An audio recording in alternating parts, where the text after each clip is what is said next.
What's up, nerds? All right, back into Pokemon Shining Pearl. We are going to be doing... It's going to be 4 hours of level grinding. That's what this is going to be. It's going to be 4 hours of straight level grinding without much else to do other than just talking. It's fine. My camera is a little higher than what I normally... Oh, yeah, it's as low as it goes. No wonder. Oh, the Pokeballs are not even... Can I up my microphone for a few pegs? Is that better? That should be a little louder. If it's not, I can bring it up louder. I don't know if changing the dial on the front... It actually might not... We'll just do that. That is definitely louder, for sure. Let me know if that's... Gucci. Okay. Good. Wonderful. I forgot to open my Pokeballs. So... I don't know if these are all going to stay open because we got... I'm going to try though.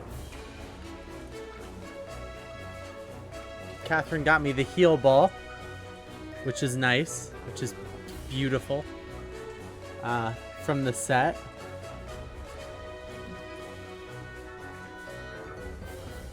Like the rest of them, it has the light up thing when you hold it and all that. It's got one of the black boxes because all the regular Pokeballs all get the gray boxes and the non-regular Pokeballs get the black boxes. I think that's what Kara's going after. We're gonna do something like this. I think is the best move, and ensure that nothing falls down on my head. And you can sit there.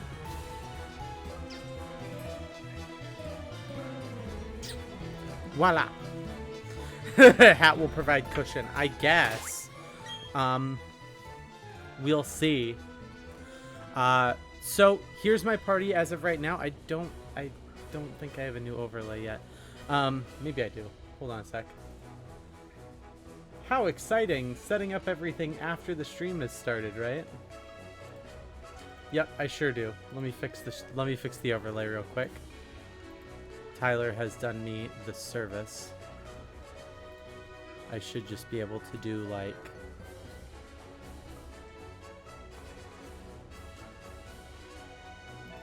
Voila, there we go. Okay, so we're gonna go to we're trying to grind up to level 80 for everybody. I think that's gonna be the safest for taking on the Elite Four. As you guys can see, I have some level 60s in here. Allergies I just brought over, and he's level 45, but I need an ice type to fight against dragons and stuff, and it makes sense to bring a Weavile.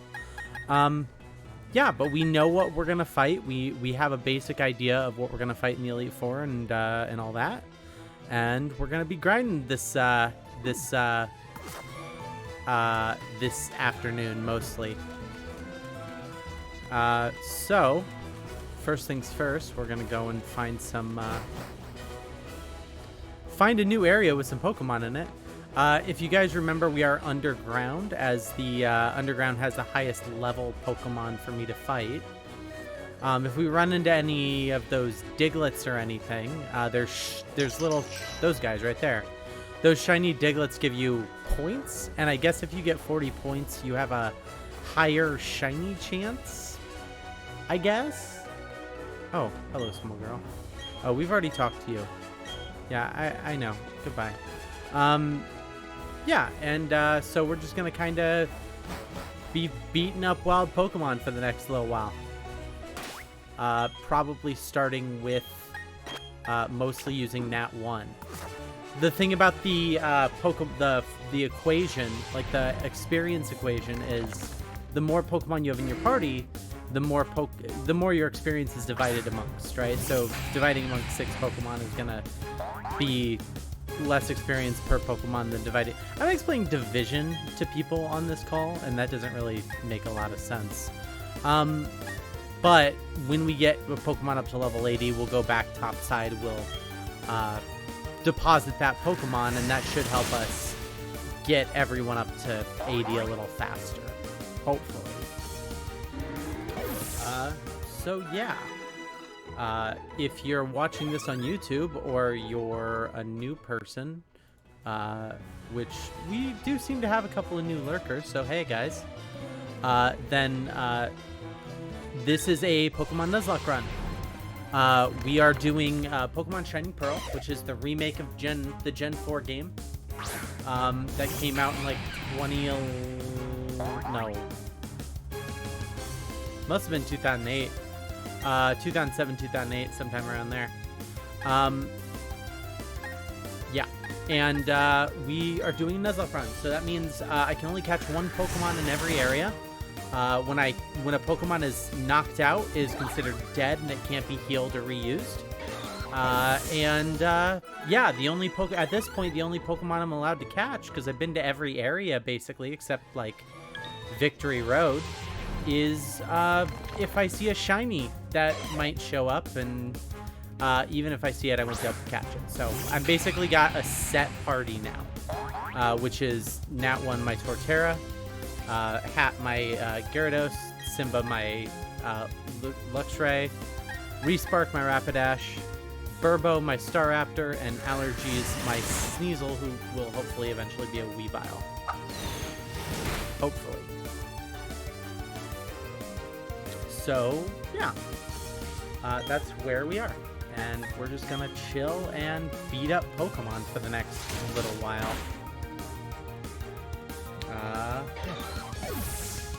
So, what is new? What's happened this week that is worth mentioning? Tell us about other fun gaming activities of late. I have been doing nothing but playing Fire Emblem Three Hopes all day, every day, as much as possible. It's all I've been doing, is playing Fire Emblem Three Hopes. Because I guess I'm just addicted to it. It is good shit, and I like it. But it is very button mashy, and really, like, any of the Warriors games are like that. They're very, like, just press a button over and over and over and over again, and eventually you win. With Three Hopes, you have the advantage of your team always, you can carry your progress over, like your experience levels and everything, over to the next playthrough, so you can start a brand new file or brand new game with a level 80 character and just shred everyone very quickly. Other than that, it's really the only game I've been playing, and hopefully I'll get done with that soon. Yeah, and then this, and we should, I have to imagine in like another 1 or 2 streams, we should be done with this, and that'll be great. Yeah.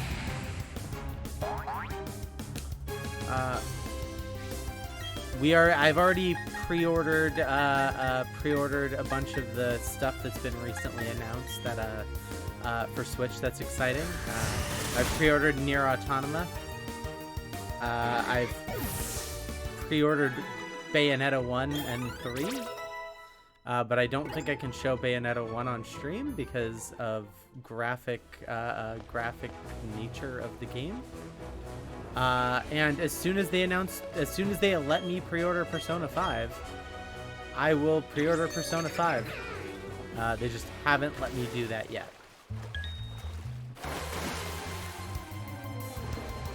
Yeah. I was talking shit last week about the Mountain Dew flavors.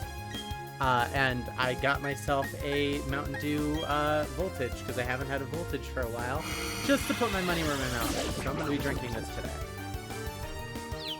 Live Alive, yeah, Live Alive or Live Alive or whatever, however you're supposed to pronounce it. That is, did it actually arrive? Did it get here today? Because it was delayed to get to here until Monday. Razor Leaf quickly checks my email. Uh-oh, is that one in danger? I haven't been paying attention. No, it has not arrived yet. No, get out of there. Yeah, it looks like it's still, it looks like we'll have Live Alive on Monday. No, that one's okay. Bite him, that one.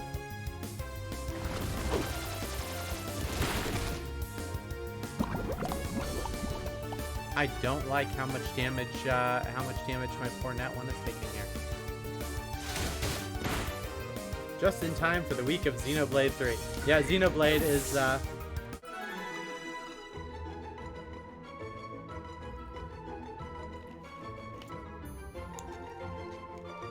Mountain Dew Voltage tastes like a melted firework popsicle.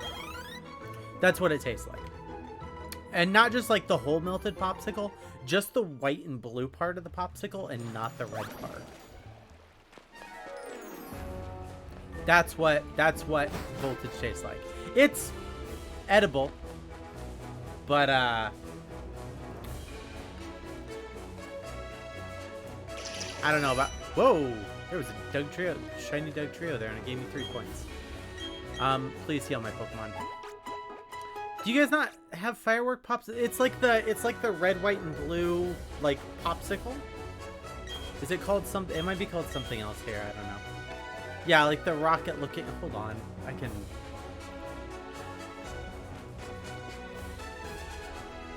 Firework popsicle.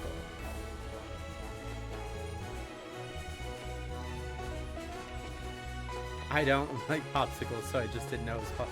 Fair enough. It's this one. They call it firecracker, I guess. I always call it a firework popsicle. Some call it, so I guess there's the bomb pop. It's called bomb pop for some people. Yeah. Yeah, it's like I've never been a huge fan of like the firework popsicles, but that's what this tastes like, melted. Voltage tastes like melted firework popsicle. So I've put my money where my mouth is. I'm gonna drink it because I paid $2.50 for it. I might as well drink it, but it's just okay. I know. I was just talking about this first. I don't plan anything to say. I just kind of talk because I'm good at talking. That's not really true, but I'm able to bullshit my way through just talking for 4 hours pretty easily. Now Catherine has queued up questions for me and stuff, and you know, if anyone has any questions, I'm happy to talk for extended periods of time about video games and everything. But yeah, I don't have any specific like things I've picked out necessarily. Oh, I do remember I did say I was going to open up the poll for my for what we're playing next. I said that and I never did. But I have the poll ready and I should be able to do that while I tell Nat 1 to murder this bird.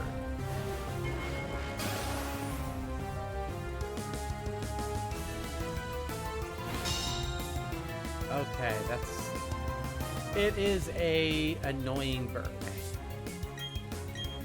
But we will kill it. And while I do that, I think I just call it poll. There we go. Put it here. So, what are we going to play next? And tweet. Okay, so I went ahead and tweeted a poll for what we're gonna play next on stream after we're done with Pokemon. Would you stop with the wide guard for the love of? Okay, you know what? We're just gonna bite him. It's gonna be fine. We're just gonna bite him to death. So there is a straw poll on Twitter, which yeah, link for right there on the chat about what game we'll play next. What I've put on the list is Hyper Light Drifter because I have that waiting. I haven't played it yet. Majora's Mask because that's on the N64 emulator thing in Nintendo Switch and I haven't played through Majora's Mask. Chrono Cross, which came out recently. Disco Elysium, which is pretty like, I mean, it's very roleplay heavy sort of stuff, so you know, it could be fun. Axiom Verge, I've got the duplicate path, the 1 and 2 pack, and you know, play that. The Witcher 3, because I've not played through The Witcher 3 and I like fantasy games as much as the next guy. And Curse Castilla, which is a game like oh shoot, now I'm forgetting the name of the game that it's like. Ghosts and Goblins. But a little bit more newer and improved. So I'm not gonna in any way, like, it's not gonna be like a vote before the end of the day thing. Like, I'm gonna leave it up a couple weeks because we're not gonna be done with Pokemon for a couple of weeks, and I don't see why not. And we'll see what everyone's feeling. And you could choose like 3. I made it so you could choose like 3 games on the list, because like if I make it 1 and then 4 people vote and they all vote 1, then I'm gonna have to roll for it or something. I don't want to do that. So I figure everyone should be able to choose a range of games, and whatever is the most popular, that's the one we'll go with. Yeah. So that's up and going. And I'm not going to vote the thing myself, because that kind of defeats the purpose. Well, it's not ranked ballot. You're just going to get to choose 3. Whether or not, like it's going to be whatever's the most popular, but you don't get to choose like what my second choice is, what my third choice is, sort of thing. That would be nice, though. Yeah, well, if you don't know what they are, don't choose that. Like, that's no big deal. These are the games that I have sitting on a shelf that I went, these might be fun to play on stream. That is where I made this list from. I went through all my games and I went, okay, what do I want to play here on stream? What do I want to play? A lot of these games I don't have a description for because I haven't played them. I just know they're popular. What I can tell you, I don't know much about Hyper Light Drifter whatsoever. The Legend of Zelda Majora's Mask is a Nintendo 64 Legend of Zelda game, where a sequel to Ocarina of Time sort of thing, where you have to save the world from being or save the entire country and world, I guess, from being destroyed by the moon, which is falling to the Earth, or falling to Hyrule, or falling to Termina, or the moon is falling and you don't want to be crushed by the moon. Yeah, and so you have to use time travel and stuff to stop the moon from falling. Chrono Cross is a RPG. It's a sequel to a very popular RPG called Chrono Trigger.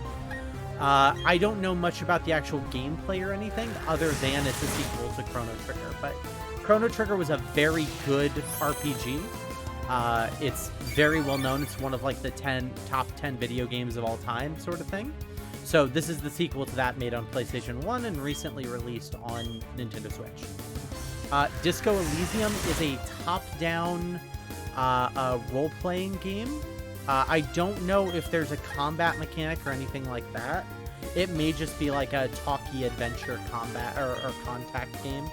But from what I understand, you are investigating some sort of crime as a detective, and so you travel around the city and like ask questions to people and stuff like that to figure out what happened and solve the crime. Again, I don't know a ton about it, but I know it's popular.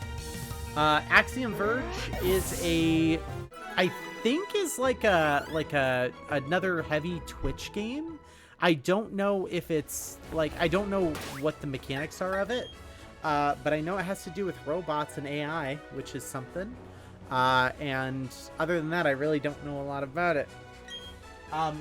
The Witcher 3 Wild Hunt is the third game in the Witcher series, where you play Geralt of Rivia, a Witcher who, from what I understand, and I have not played a lot of Witcher to be honest, the Witchers are a group of monster hunter sort of people who go and kill monsters and witches and demons and stuff.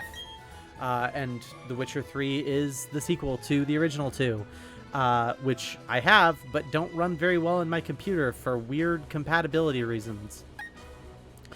And then Curse Castilla, like I said, is a game that is like Ghosts and Goblins, which is a old NES era, arcade era game where you travel through like a spooky world to, I'm assuming, kill a demon or a ghost or something. But you're like a warrior who gets to like throw daggers and stuff like that. It's very like adventure platformy sort of game that, from what I know, is a little bit difficult. Yeah, so that's kind of the quick rundown of all of these games. But like I said, I do not know all of the... I'm not an expert. And I know I'm not an expert. Thank you for your vote.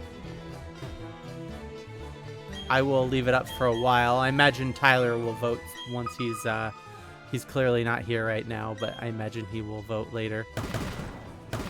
I don't know why I'm doing this right now. I just felt like it.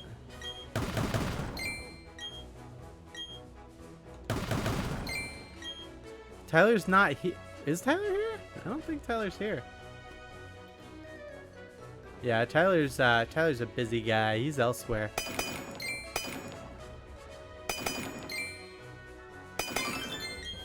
Okay.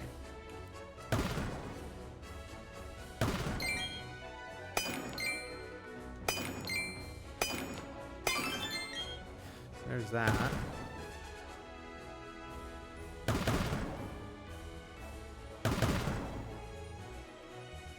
Oh no. Boom.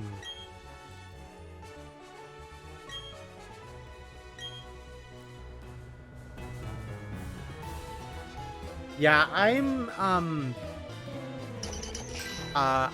certainly willing to give it a try, but I am also a little anxious about it.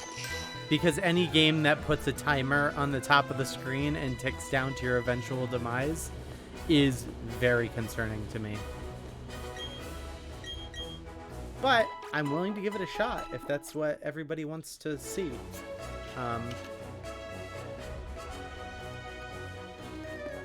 If I have any preference right now, and you know, I'll play anything, but I probably would prefer not to play a battle-based RPG right off the top, just because I've already done, like, Pokemon's been that. But if that's what the fans want, that's what the fans will get, by God. So that's kind of where I am right now. Hat is not staying on my head very well.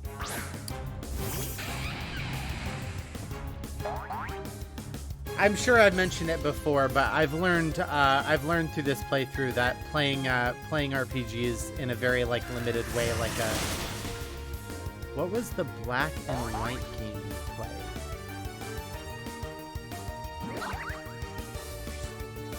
Like Pokemon Black and White? Little bat, like Hollow Knight?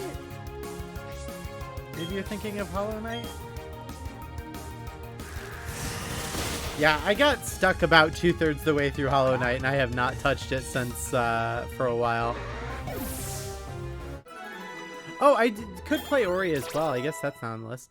Any games like Ori or like Hollow Knight?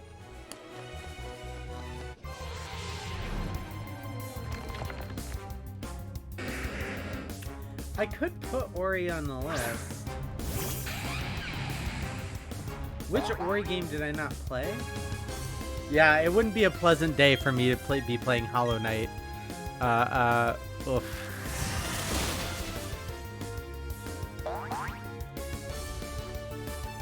I am one thing, and that is a dedicated game player, but I get very upset very quick on games that I'm not good at. And I am not good at Hollow Knight. I know I'm not, and it's okay. Yeah, I need to get back in and finish Hollow Knight. Like, Hollow Knight is considered a very, like, good game.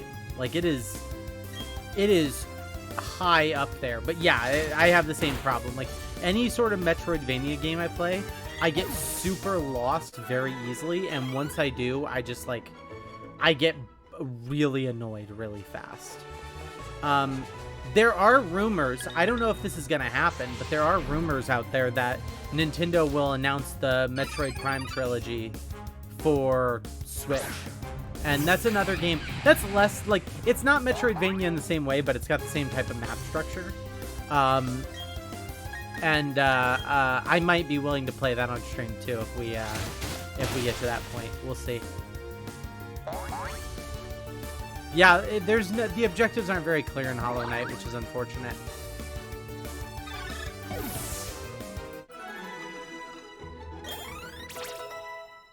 Yeah, so everything I played in Hollow Knight was fun, also really frustrating and infuriating, which is not great. Not a great response. Hold on a second. Okay, so Flare Blitz, 120 power, user clicks to flame, may leave a burn. So Flare Blitz is actually more powerful than Fire Blast and has 100% accuracy. And Rapidash's attack is better than its special attack. So this is a straight upgrade for Fire Blast. I played a lot of Soulsborne. I've never touched a Soulsborne game for this exact reason. I am a baby child who cannot handle my own anxiety and anger. I am a small child who cannot handle it. And I know this. I accept this.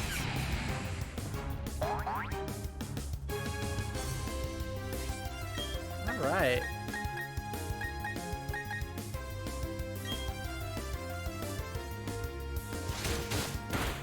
Yeah, they sure do. You really gotta be willing to put up with, like, the harshness of the game. And this goes for, like, a lot of games that are in that same vein, but, like, you've got to be willing to put up with the harshness and be like, I know that I am going to fail at this many times, and I'm okay with it. If you can't get yourself in that headspace, like, watching you play Hollow Knight. Yeah, that's because I didn't throw a fit sitting there, you know what I mean? Like, that's the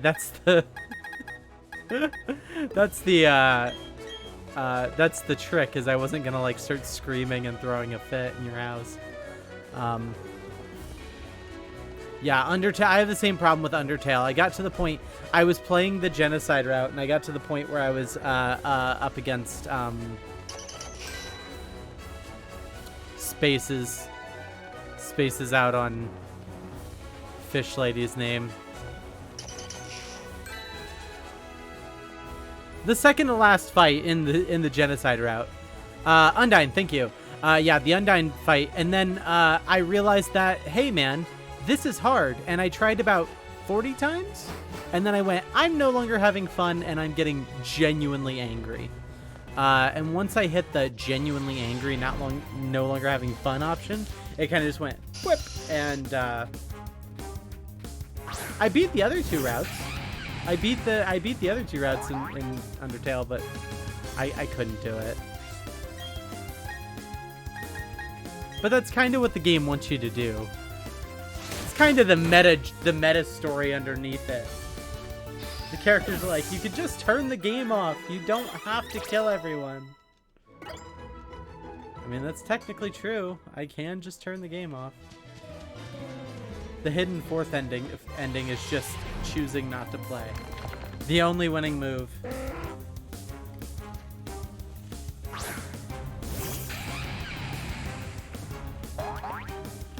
Yeah, that's just melted popsicle. Yeah, 100%ing any game is already tough. something like Undertale that's designed to basically flip you off the second you try. Yeah. It's just not for me, is what it is. I tried, I came, I saw, and then I walked away.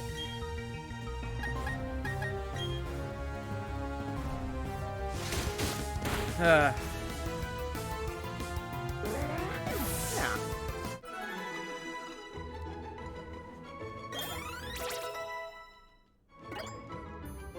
We're slowly climbing the chart here. Unfortunately, like I said, this is going to take some... yeah, Megalovania still slaps. Absolutely it does.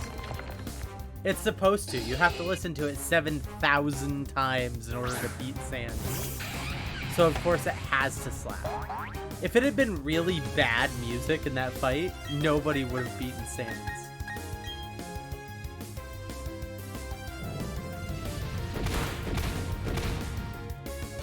Do they have Megalovania on Beat Saber? I know that's not what you were asking, Amanda, but this has popped into my head. Megalovania Beat Saber. Beat Saber, that's right. That's what I wanted to type in. Fight me. They do! Oh, this looks like it's probably a nightmare. I'm just gonna play it on my left side here for a minute.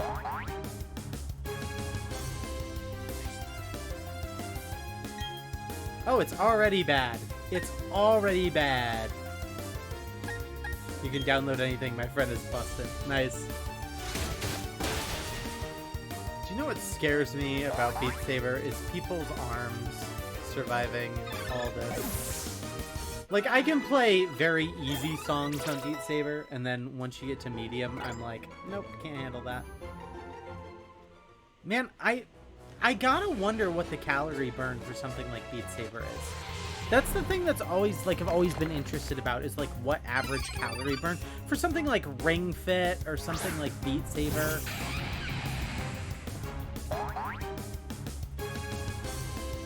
It's got to burn some calories, is all I'm saying. It's gotta be something. It's gotta be more calorically useful than sitting on the couch playing Pokemon with the Super Smash Brothers controller.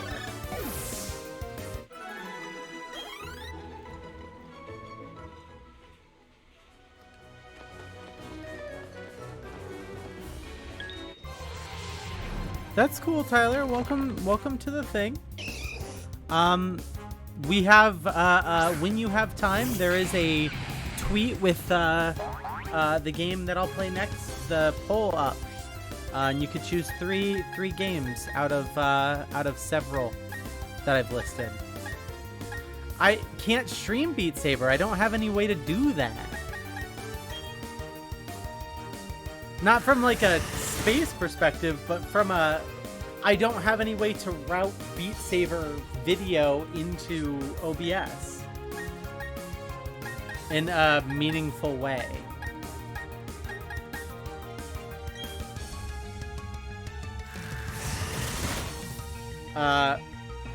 Yeah, I got, just so you know, Tyler, the list is Majora's Mask, Disco Elysium, Hyperlight Drifter, Chrono Cross, Witcher 3, Axiom Verge, and Cursed Castilla.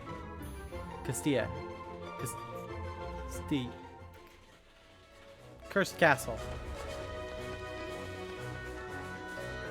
I don't know. Yeah. And it'll be up for a few weeks. Ori is not... I mean, I can I'd have to change the poll. Can I edit the poll?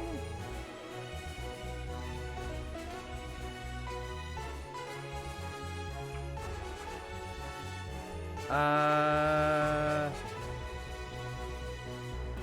can't edit the poll. And I'm not playing Hollow Knight on stream. I will not do that to other people. Tyler, we already talked about Dark Souls, and now I'm absolutely not playing it. It's not happening. I'm here to have a good time. And I will not have a good time playing Dark Souls on stream. Is Ori like Hollow Knight? Ori is not really. I mean, it's similar to Hollow Knight in some ways. It's a Metroidvania, and it's got some pretty graphics and stuff. It's not as hard as Hollow Knight in any way. Yeah.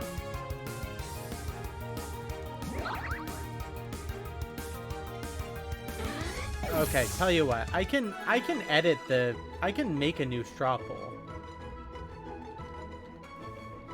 And put Ori in there.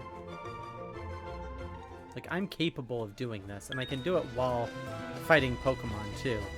As long as, you know, rolls actually... Man, hitting these guys is really tedious. You would think it wouldn't be so tedious, but it is.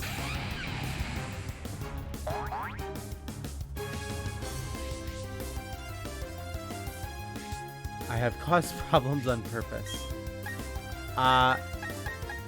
Hold on. I'm gonna make a new poll, and I'm gonna put Ori on it. Hold on. So don't even bother right now, Tyler. Let me. Sorry, Amanda. It seems like you're gonna have to redo your votes. But so far, you are the only person who's voted. So hopefully, this won't upset my fan base too much. I know, I'm such a pain in the ass. What else am I missing on here? Fight me, dragon. Whoops. Do I have a First Castillo on here? Do I have Axiom Verge?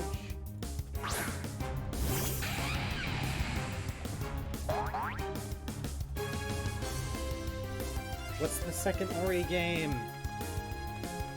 I don't know the name.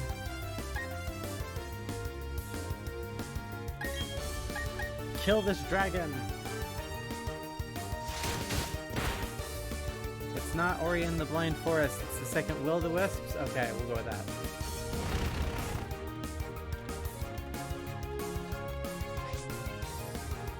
Okay, I have Legend of Zelda. I have Hyper Legend of Disco Elysium, Chrono Cross, Witcher 3, Lucia, Axiom Verge, Ori and the Will-o-the-Wisps. Okay. Private, allow multiple choices, range 1 to 3. Create poll. That's fine. I don't need to do that. Can I edit my own tweets? May I do that?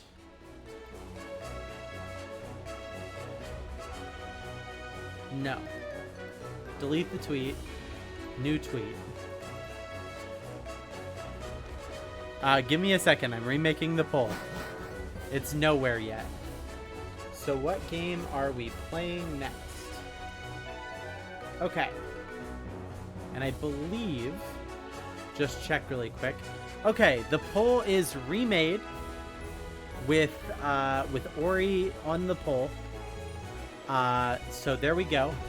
The poll is on my Twitter, which Amanda has posted to the chat. So you would need to go to that to vote. Actually, I think I can just post the link directly in the chat too. There we go. I don't see why I shouldn't just do that. You can vote from 1 to 3 games, up to you. And then even if you don't know most of the games, you can vote which ones you're the most interested in of the games you know. It's fine. Yeah, 3 more points. Woo.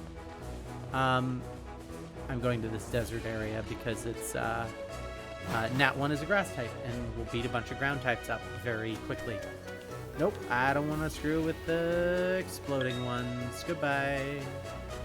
Oh, none of this is good. All of this is bad.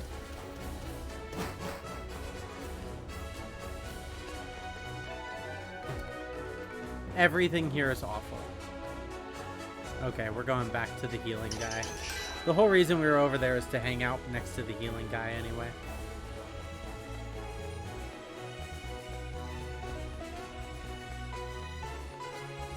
I'm glad, Tyler, that you can appreciate that we've gotten another straw pull in. I wanted to be sure you had that. Oh, it's a fluffy friend.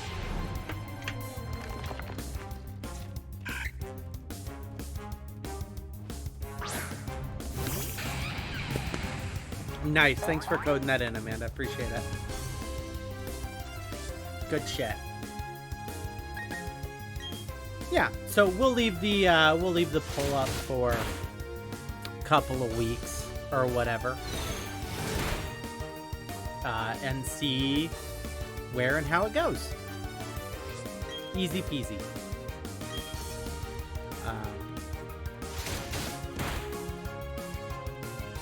And then, yeah, we'll play whatever is the most popular in the list. And if there's a tie, I will roll a dice, because I've got so many different dice with so many different numbers on them, you guys.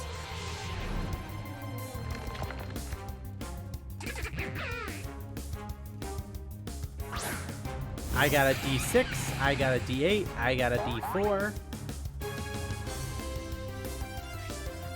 Look, if you want to see Zelda, vote Zelda. The point of this poll is that you can vote whatever you want, like whatever you're the most interested in seeing. Yeah. Like, even my non-viewers, like even people that are able to just happen to stumble upon my Twitter posts can see the poll. Yeah, we got some lurkers in there in the chat. We got a lot of lurkers in the chat that could be that can vote, even if this is their first time. Like, this is an audience there. I want people to want to come watch video games, and that means giving people the choice to, you know, play video game, to see video games that you know, that they're interested in seeing. That's the whole point.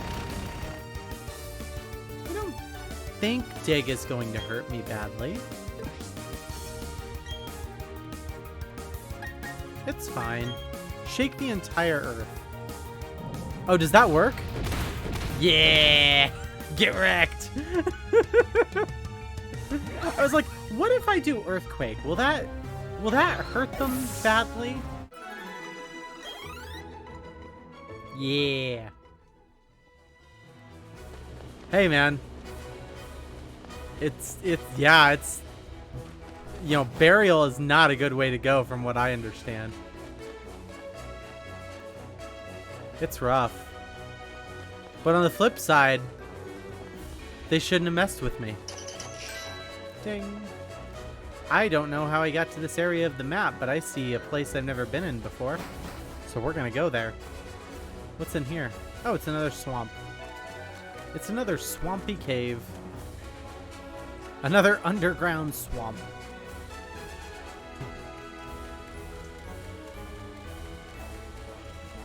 Yeah, and then, you know, whatever wins, like see you, Tyler. Whatever wins, like, I'll put the other games back on the list the next game, you know what I mean? Like, it's not like I'm gonna be like, nope, I'm not playing any of these other 7 games because a different game won. Like, that would be silly. I might take some games off as time goes on. I don't want to have, like, a 40 game poll showing up eventually, but, you know, as time goes on, I'll knock out some games and, you know, put new ones up and keep the list growing and changing. Depending on what wins and what doesn't win, I'll play through some of the games on my own, and there we go.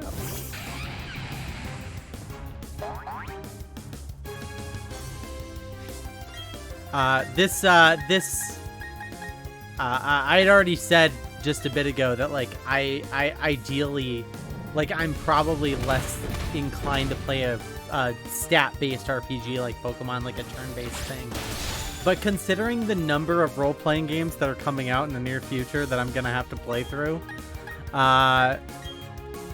you can't blame me. Because, like I said, Live Alive comes out, is already out, is in the mail, I'll get it tomorrow. Xenoblade Chronicles 3 is out in the next, like, 7 days. and Nintendo is very quick on shipping. Persona 5 is coming out for Switch in October. What other?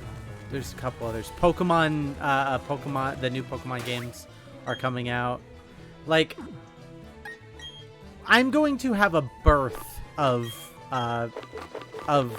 turn-based, or at the very least, like, level-up-based role-playing games in the near future. Just, like, a lot of them. I want to fight the Tentacruel, please. B-E-R-T-H. Birth. Breadth. Nope. I'm pretty sure I'm using the right word.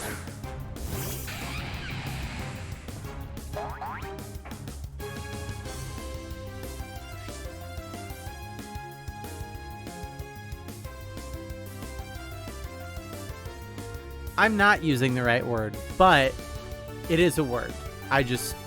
That's not how that phrase works. I'm an idiot. There's gonna be a lot of role-playing games. There's gonna be a lot of them, and I'm gonna have to play them.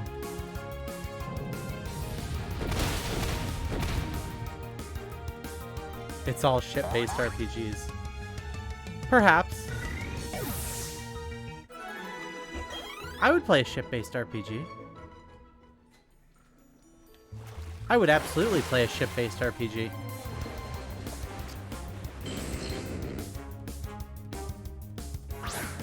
Like, you have a battleship and it's like it's not like shit, no, like boats. Oh. We're doing a pun thing. I didn't realize we were doing a pun thing.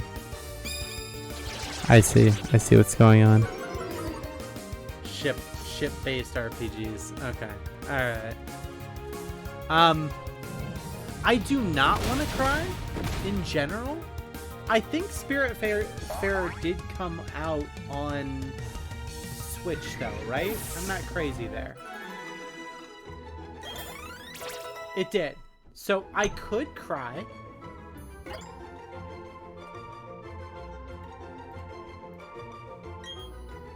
I only play games to cry, interestingly. No, I don't want agility.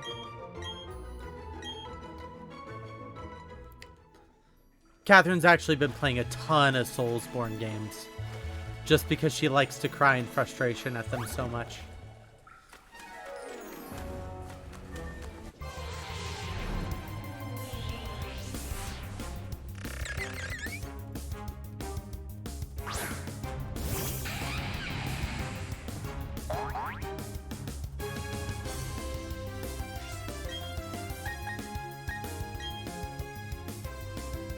That's what D&D is, an excuse to cry.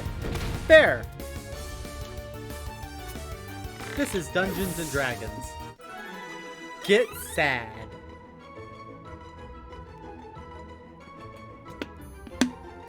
Tyler didn't see that I was drinking Voltage.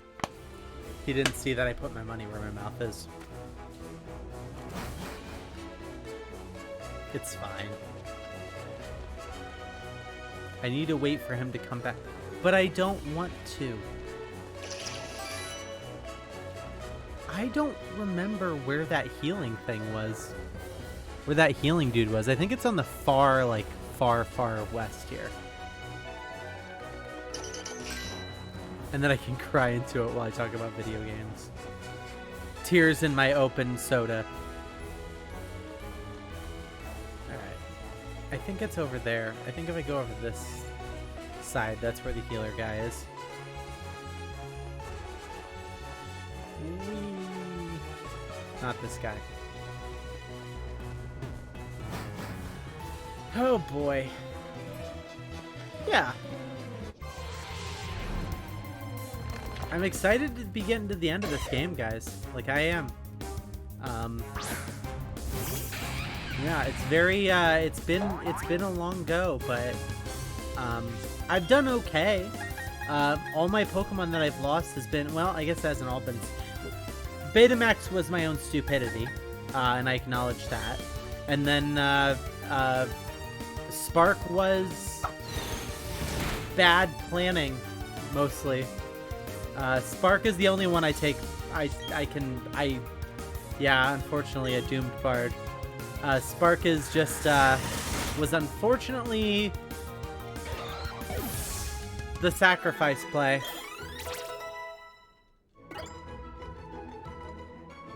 It's very unfortunate, it's very sad, but someone had to be the sacrifice play. In this case, it was my poor Ponyta, Spark. Did the camera zoom on my character a lot longer on that than it should have? It like zoomed up on me and I'm standing there just smiling for a very long time. I was not very comfortable with that. Bite him, Nat 1. This is what you get for being an owl.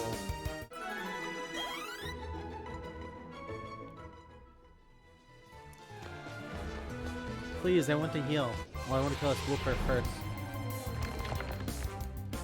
I need to kill this Wooper first.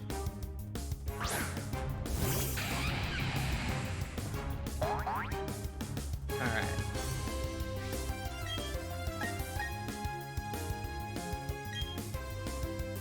I don't know if going out of this area and back in will change the levels for the Pokemon here. Because supposedly it figures out like the levels that the Pokemon should be depending on your Pokemon's levels. But they certainly don't seem to be going up. So I may have to leave and come back in order to get some higher level guys. I don't know. I'm hesitant to do that until I at least fill up this little Diglett bar at least once. The shiny bar. Whatever you want to call it.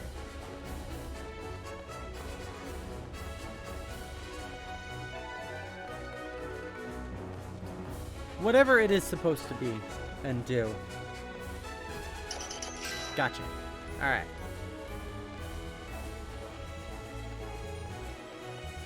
We are back at the healer guy, and that's good. Because the last thing I want is any of my Pokemon dying under here. That would be incredibly frustrating. Fight me, who? Oh boy. What else is new? What else has happened recently?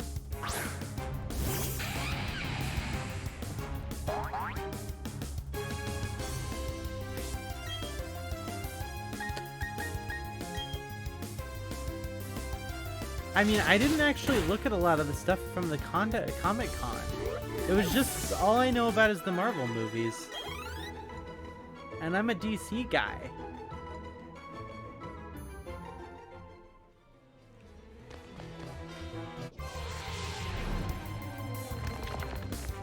Did we find out anything new during the Critical Role panel?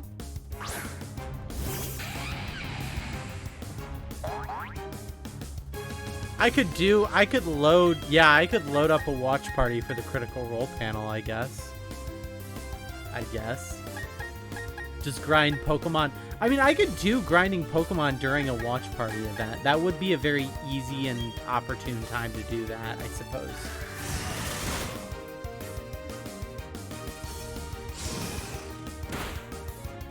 I don't think we're gonna get anything. Oh yeah, there is a D&D movie coming out. That's true. There's a D&D movie coming out with Chris Pine as a bard. Which makes sense. Like, the math checks out. But like, I ain't saying no to a D&D movie. And Hugh Grant as a rogue. Supposedly we're gonna see Hugh Grant as a rogue. And a druid that wild shapes into an owlbear that half the community is very upset about because druids cannot shift into owlbears. There are a lot of people upset about this.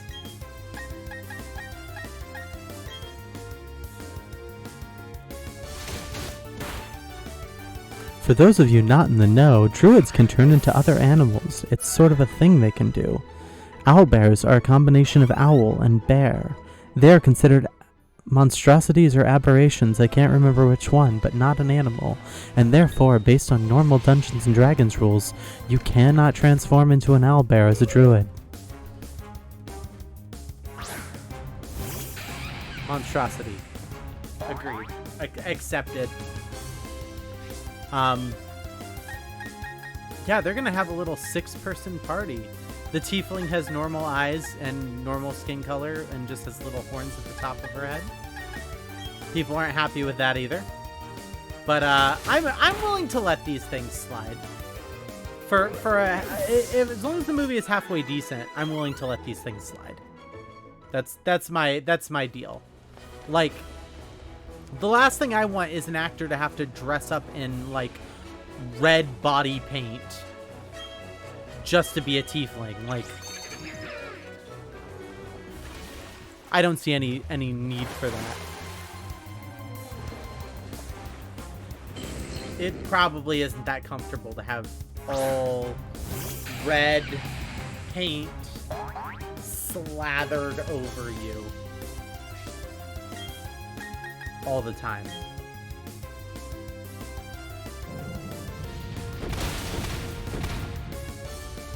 Well, they're working on a Vox Machina Season 2 cartoon. They're working on it. Have they started selling the DVD or anything for the original Vox Machina Season 1 cartoon? Because, like, I'm going to buy it on DVD or whatever once I can buy it something that isn't digital streaming video. It has to be digital streaming, not digital streaming video. You can't ride your bike underground. Quit even trying. Why are you trying to do this, child? Small child whose name is Knave. Don't even try riding your bicycle down here. It's so disrespectful. Owlbears are not actually that much of a threat in D&D. Like, they're okay. But, hello, Lickitung.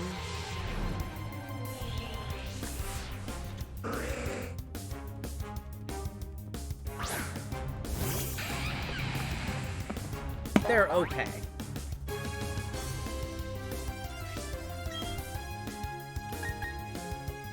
Alright.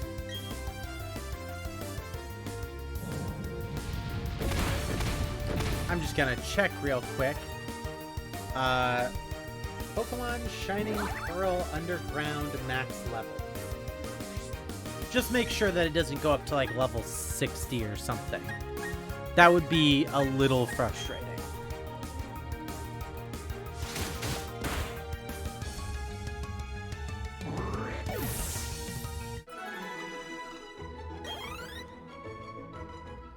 Lots of talk about the Diglett counter, which is still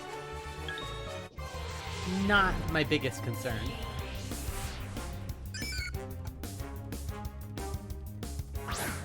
Blah, blah, blah. Control F level. No, it's not going to tell me level. Bummer.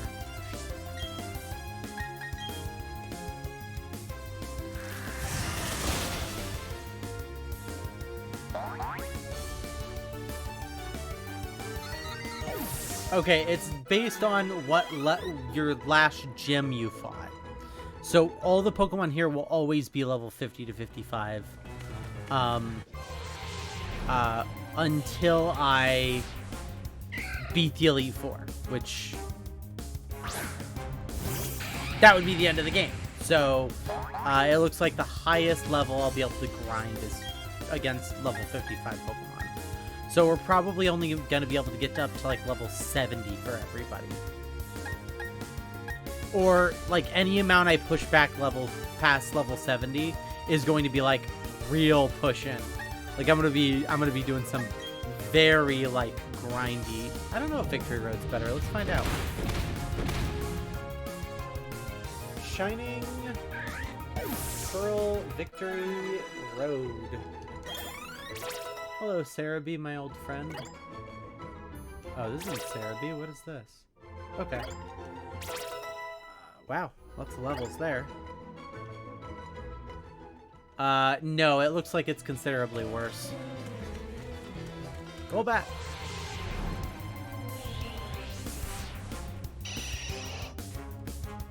Yeah, it's all level 45 to 46 for Victory Road.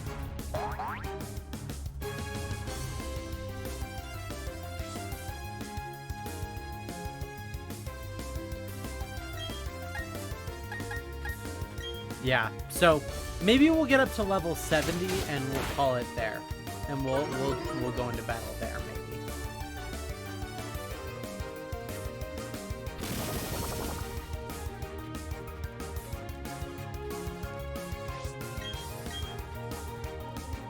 Quick reminder of Elite Four Shining Pearl levels. They are 53, 57, 61, 63, 66. Looks like it's like 66 is the highest level. So 70 would certainly be tough. Would be tough for like the final Pokemon in the thing, but like you could do level 70. Yeah, so maybe we'll start getting up to level 70. At the very least, we can grind up to 70 and then take the Victory Road to get up to the top so that we have a flying location. And then we can kind of make that decision after the fact.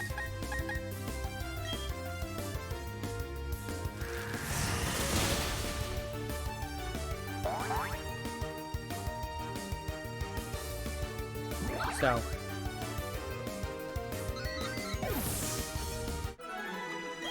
and it may be quicker to come down here once everyone's at level 70, to come down here one at a time with each Pokemon, and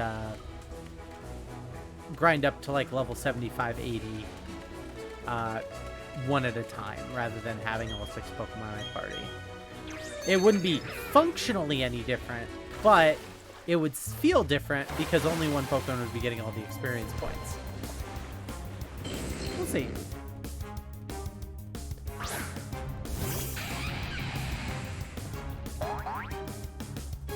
I really want to finish my soda, but Tyler isn't back yet.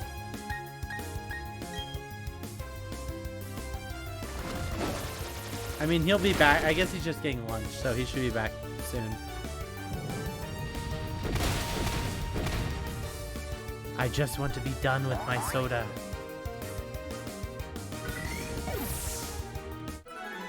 Well, that's about an hour of grinding now.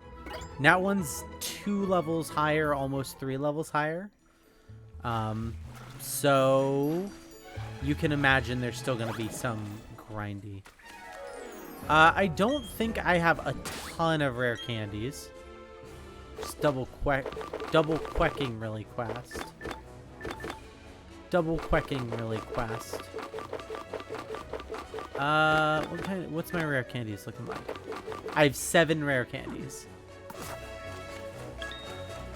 So those will be best for like getting Nat 1 up higher. Yeah, I could absolutely like get Nat 1 up to 80 by feeding him 7 candies. Absolutely. I don't think there's anywhere in the game to buy a rare candy. I think that would be a little obscene, but I'm just gonna double check real quick. Shining Pearl, rare candy.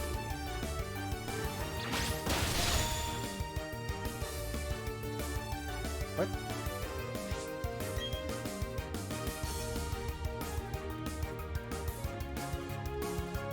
That was a lot of damage that motherfucker just did. No, thank you. I'm not interested.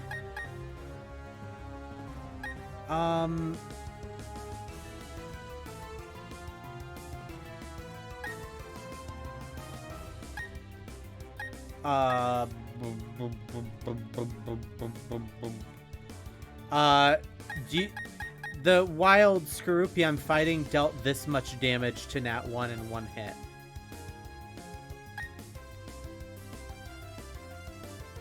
I don't want Nat 1 to die.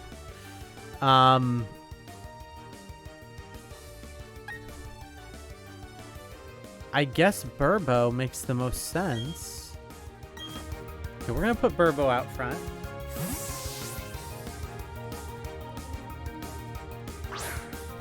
Hopefully he doesn't do any sort of ground type move. That'd be really frustrating. Acupressure is fine. You can make yourself as high special attack as you want. Special defense, sorry.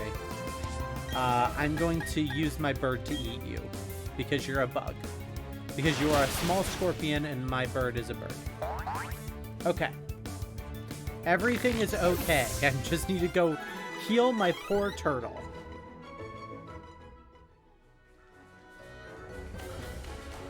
We have a quote list. You coded it.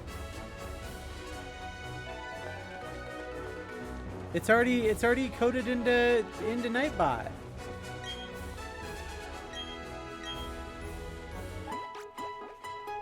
Yeah.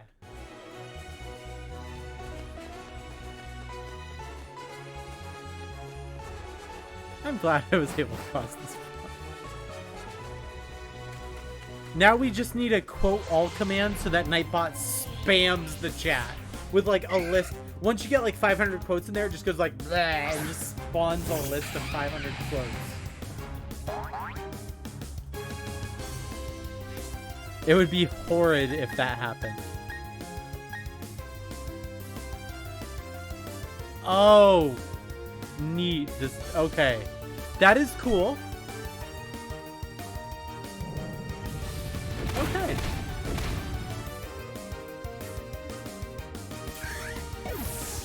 Okay. Cool. It keeps the document for you. Nice.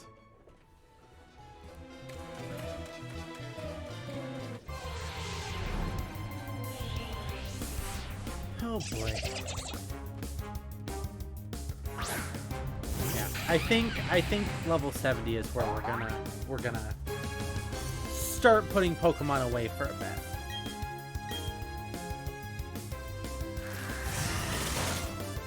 Quote 0.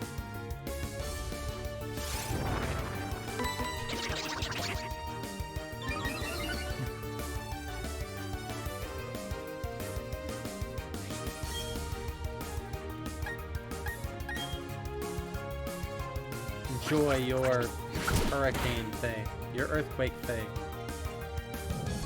Die. I'm just double checking what the rules are for our little Diglett counter here.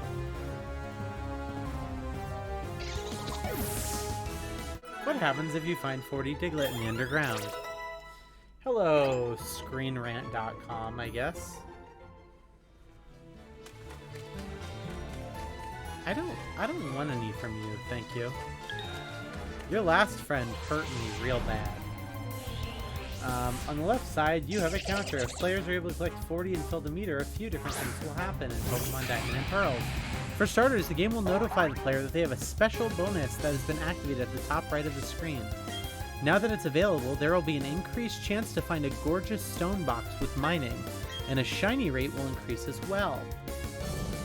Inside the gorgeous stone box will be a shiny Pokemon statue that players can place inside of their base. Placing this within the secret base will increase the chances of finding that type of Pokemon within the underground.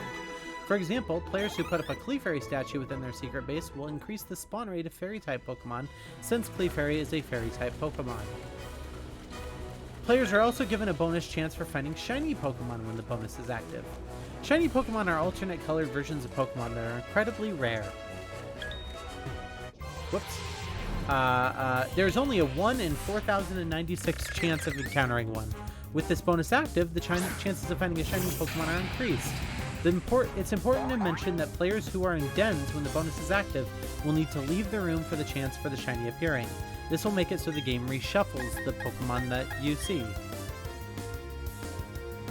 This bonus will only remain active for 4 minutes. After it's over, players will need to find another 40 Digletts. I don't like that. Well. Yeah, it is very useful to me as a person who did not know how these Digletts work. Well, we're already halfway at the 40, Diglett counter thing, the 40 shiny counter thing. So I'll certainly do it just to try to find a shiny one shiny Pokemon, because I'm here already. But after that, we'll go topside and deposit Pokemon and stuff like that. Like I said, being able to put away something like Nat 1 when I'm done will increase the amount of experience everyone else gets, and that's going to make things go faster. Waterfall method. Train Pokemon like you pay off bills.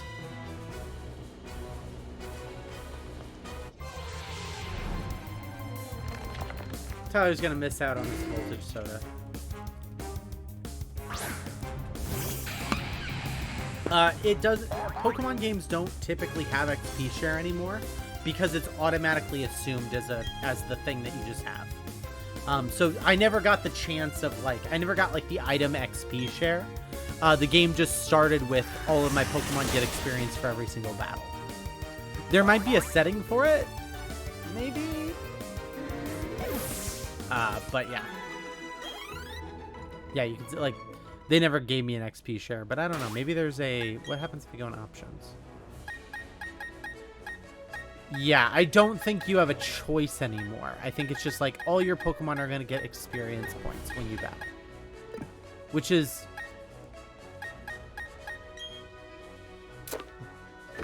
not my favorite. Yeah, no experience share. It's just how newer Pokemon games work now. It's just everyone gets experience for a fight. So the only way to decrease the amount of experience or increase the amount of experience each Pokemon gets in a fight is have fewer Pokemon with you. Hey man, I know what you're talking about. I cut my teeth on Pokemon Yellow. I totally there with you. And up until... I don't think Sun and Moon had experience share. I think Sun and Moon was the first game where all your Pokemon got experience whenever you fought a fight. Everything before that, I think, had experience share. And you could go into the menu and literally just turn it off. When did Pokemon start making experience share always on? I don't know what word to use there. Kill this small psychic thing.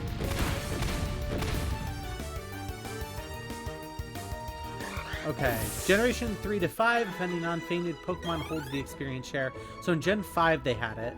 Starting in Gen 6, it's now a key item, can be turned on and off from the bag. So Gen 6 was when it was item that you could turn off. Oh, doesn't look like it's... Oh, there's a blended in guy. Yeah, but it's definitely not in my key items here. I don't think it was in... Sword and Shield. I think Sword and Shield... Yeah, Sword and Shield is the one where it's just you always have it turned on. So it was probably still a key item in Sun and Moon, but ever since Sword and Shield, it's you must just always have it. Wow. Thanks, Bivardell. I appreciate it. Thanks for all the help. Eat a rain of leaves.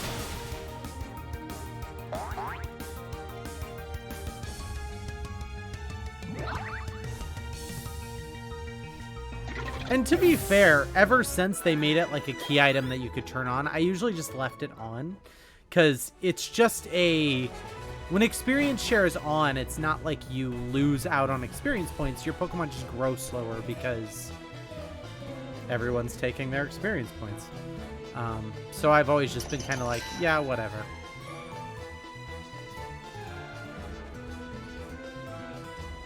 We're just walking around the long way here so I can find more of these shiny coin things. We're getting close to the point where Nat 1 is getting up there to level 70, and I would rather, if possible... Nope, I don't need another rest, thank you. I would rather, if possible, be able to get this done once, never think about it again. Potentially catch a shiny Pokemon would be real cool. But, you know, it is what it is. 4 minutes to increase my shiny spawn rate is not all that much. In all reality, it's not that much. I don't actually know what the shiny rate increase is.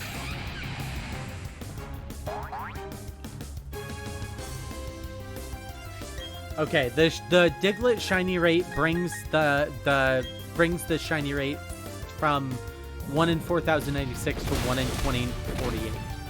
So it splits it in half effectively, which is okay.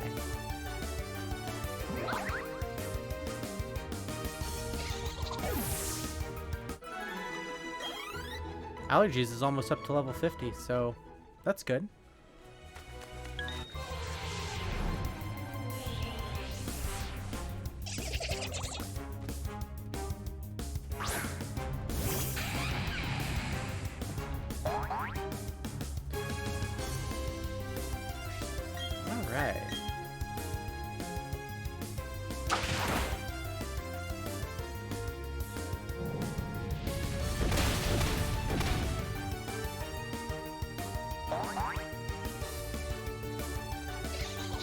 Torterra's a beast, man. I don't even know how I beat this game with... Good job, Allergies.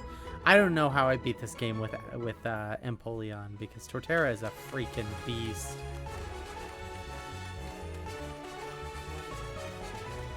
It's crazy how strong they are.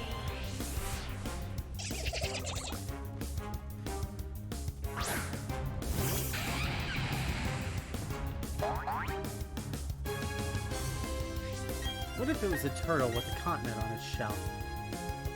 Favorite grass types.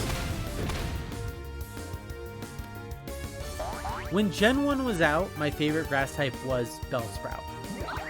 I don't know why, I just liked Bellsprout. Now, in like the full Pokemon thing? Gosh, favorite grass types.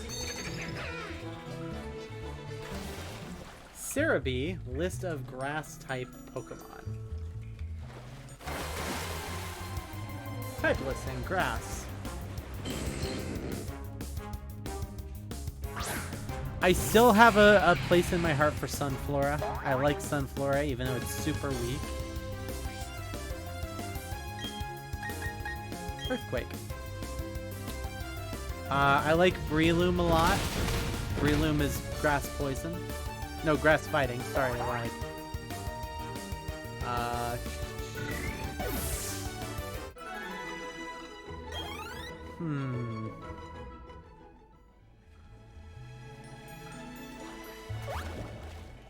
Let's see.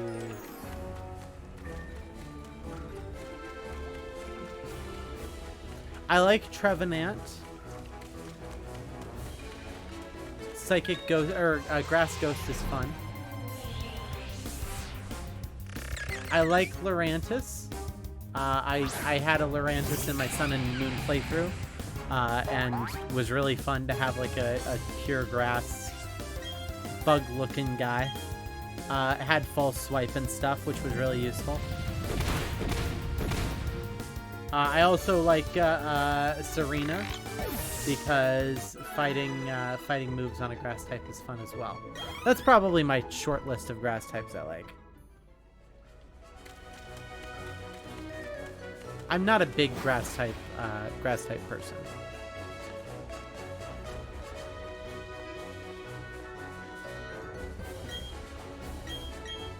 Please let me sleep here. My poor turtle needs more rest. Ding. I did take Chikorita on my silver playthrough. I had silver. I didn't take Trico. I took Torchic on 3. Empoleon on 4. I don't even remember who I took on 5, honestly. Yeah, most of the time I don't take a grass starter. I did take, I guess I did, actually, because I took Chespin And I took Rowlet as well. So I guess I typically do take grass starters, now that I'm thinking about it.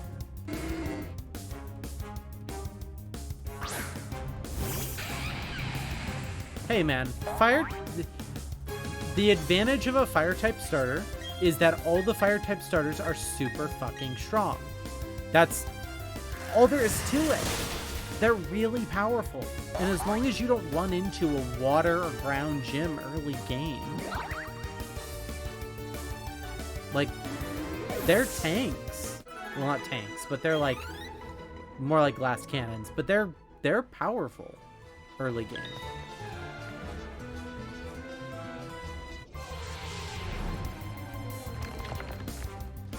Yeah, Tyler's missing out on this soda. That's all there is to it.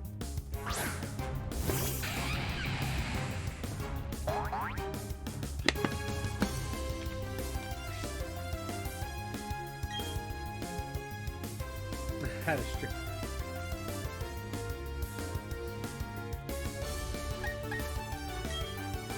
Yeah, I'm very interested to see how all three evolutions go. I've said it before, I'll say it again. If Sprigatito evolves into a bipedal animal, I will lose my shit.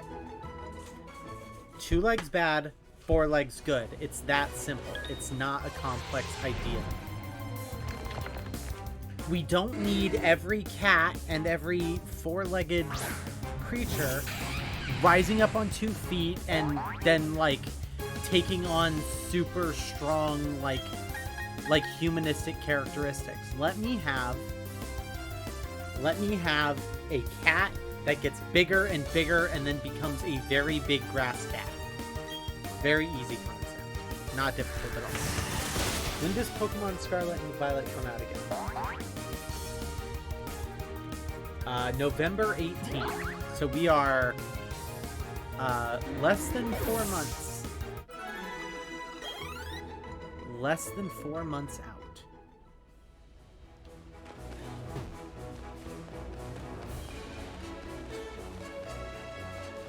Badger isn't a Pokemon, it's fine. Oh, and give me the pig. I want the pig. The pig is important. Look at this pig and tell me this pig is not important. I want this pig.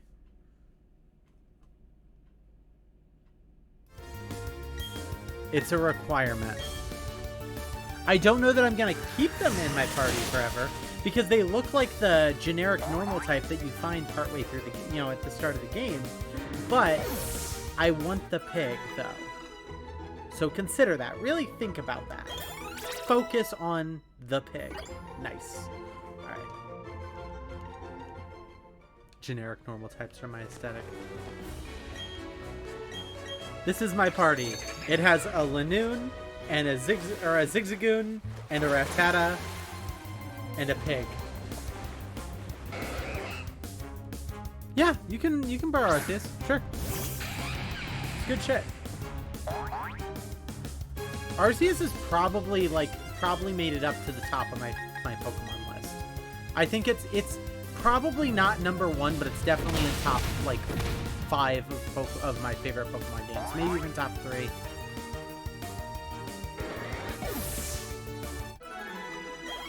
It is an interesting take. I mean, it's a Pokemon game. Like, don't expect the story to blow you away in any significant way, but it's fun. They taking out the battle mechanic. There's really not a lot of Pokemon battling in the game. There's a little bit. But in reality, most of the game is not Pokemon battling, which I'm doing right now. It's a lot. Well, yeah, not a lot of trainer battling, but even wild Pokemon, you don't really have to battle a lot of wild Pokemon if you don't want to. Yeah, it's a good game. I don't know if it's my number 1, but it's definitely on my on my top 5. Oh, they put Pokemon Puzzle League for the N64 on the Nintendo 64 Switch Online emulator. It's Breath of the Wild for Pokemon. It kind of is Breath of the Wild for Pokemon, really. It's not The problem with using the phrase Breath of the Wild for Pokemon is there's an implication that it is top tier, like, quality like Breath of the Wild was. Because Breath of the Wild was a fantastic game. I don't think I would call it, like, it doesn't get like an 89 Metacritic score or 94 or whatever Breath of the Wild got. But it's definitely like an 80% game. Yeah, I mean, the fact of the matter is, with Legends Arceus, there's a lot you can do, because there's a lot of stuff in, like, the Pokedex you can do. But it's not a game that you absolutely, like, have to get everything done, because it would take a very long time for you to do that. I can play a little bit of Legends Arceus at the end of the day here, just to, like, show you more about it if you want. I don't mind. Yeah, I hope Breath of the Wild 2 has dungeons too. It was nice to have the littler shrine things, but, like, those puzzles are, like, it felt like you had to figure out everything right away. It felt more like a very, like, short... How do I want to describe it? I like that dungeons are like Rubik's Cubes in that there's a lot of small puzzles, but you have to solve them all to get the big puzzle solved, rather than it just be like one puzzle that, like, once you're done with it, you're done with it. Yeah. I mean, don't get me wrong, Breath of the Wild had the divine beasts, and, like, they were like bigger, dungeons or whatever, but, like, they were all felt basically the same.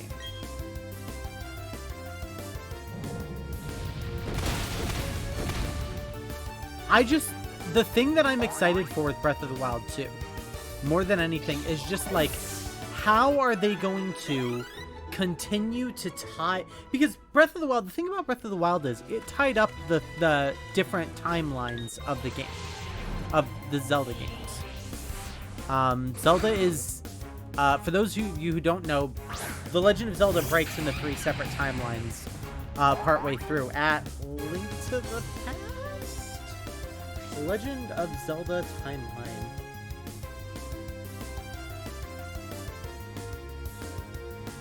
Ocarina of Time, that makes sense. I gotta kill this small thing before it kills me. Oh wow, there is not a good image of the timeline. I'm trying, boys. I'm trying. Open image in new tab. There we go. That's the shit. Alright. That makes sense. Yeah, so here's the timeline of The Legend of Zelda. I'm gonna pause this.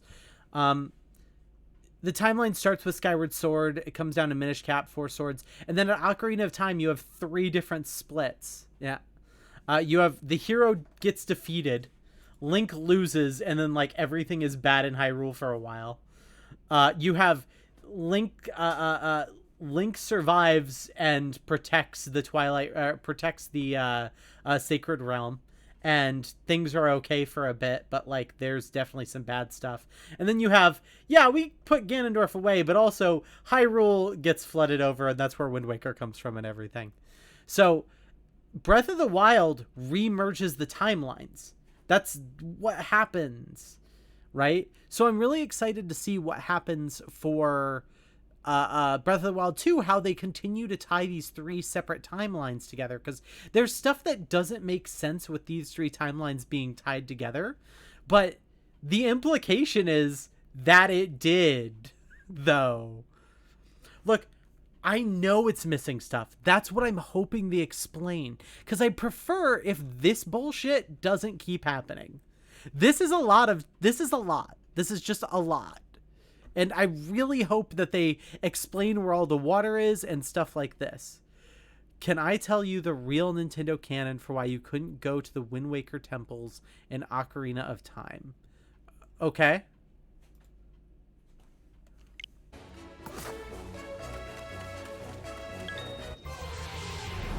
They were too high on the mountains. The reason you couldn't go up there is because they were too high up. Yeah, sure. That is in the Hyrule Historia. They were just too high up. You couldn't go there.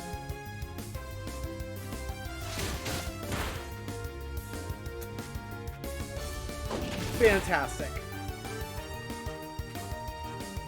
I 100% believe that.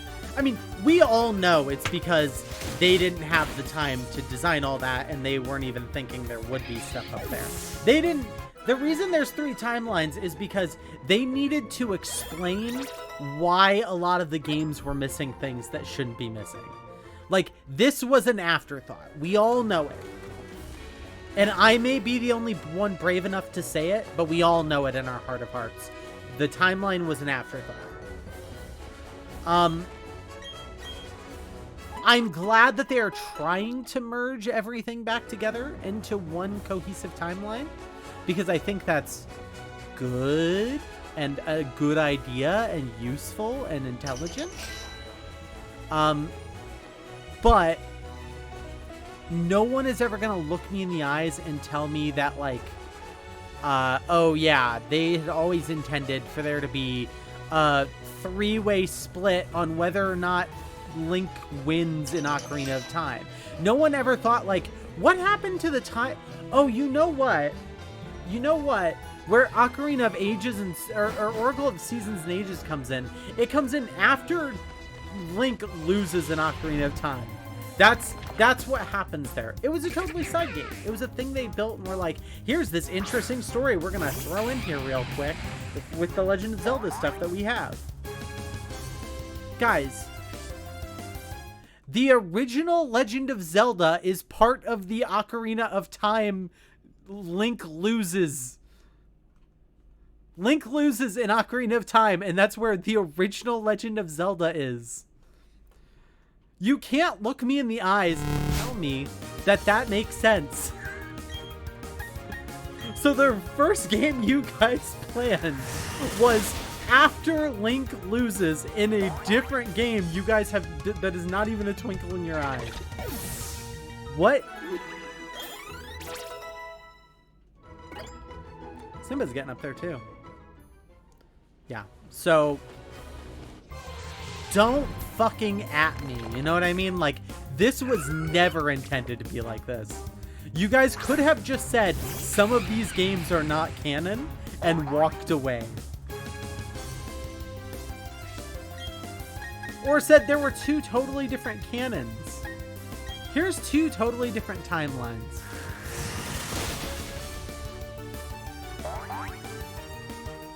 Link's Awakening was a solid game. So here's my story about The Legend of Zelda: Link's Awakening.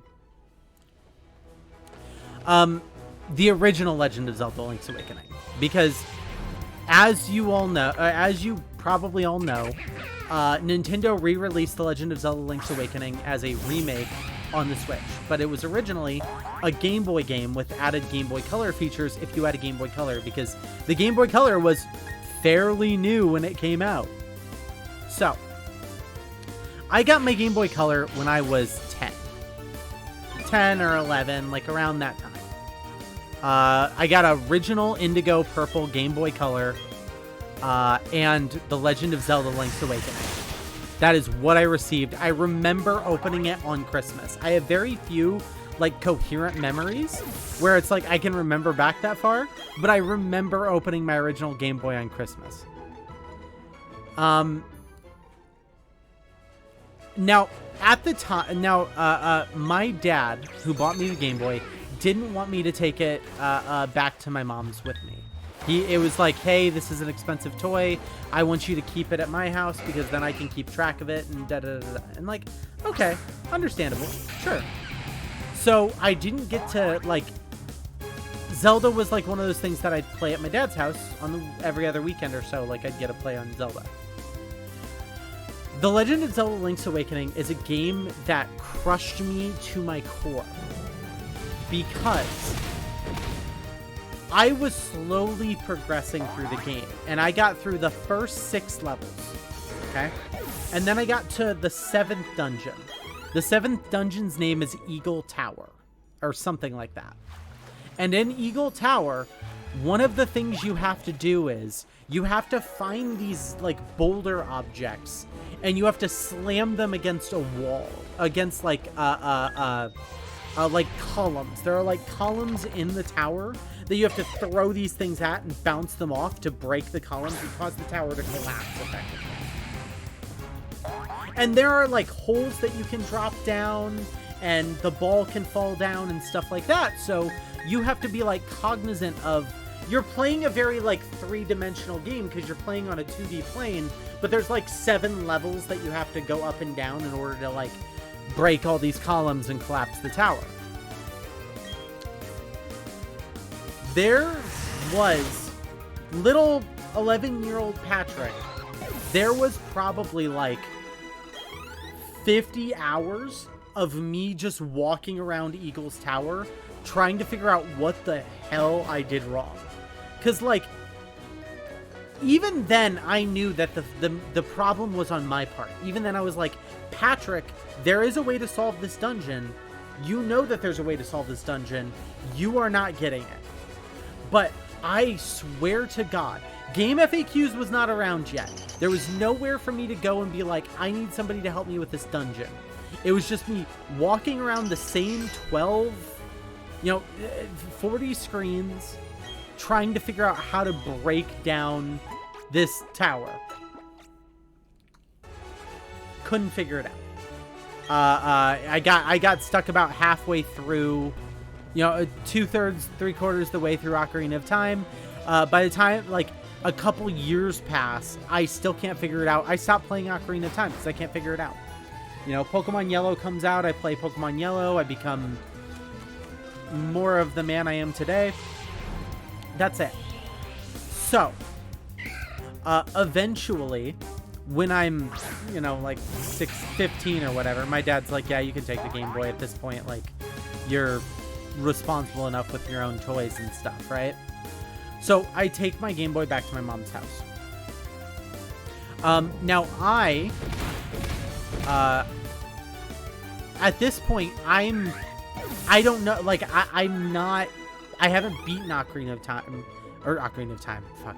I haven't beaten Link's Awakening, but I also don't want to, like, I want to beat it because it's one of, like, the 9 video games I own. I want to complete it. So I say, you know what? Fuck it. And I delete my save file in Link's Awakening. I go, okay, you know what? I screwed, like, whatever.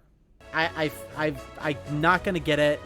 I need a fresh start, and there's no button to reset the dungeon. So I'm just gonna have to reset what I've experienced, like, restart my save file. So I do. But before I did that, oh, the little timer's gonna start. I need to go. I'm gonna rush toward. I'm just gonna keep running in and out of this area down here and see if I can find a shiny Pokemon.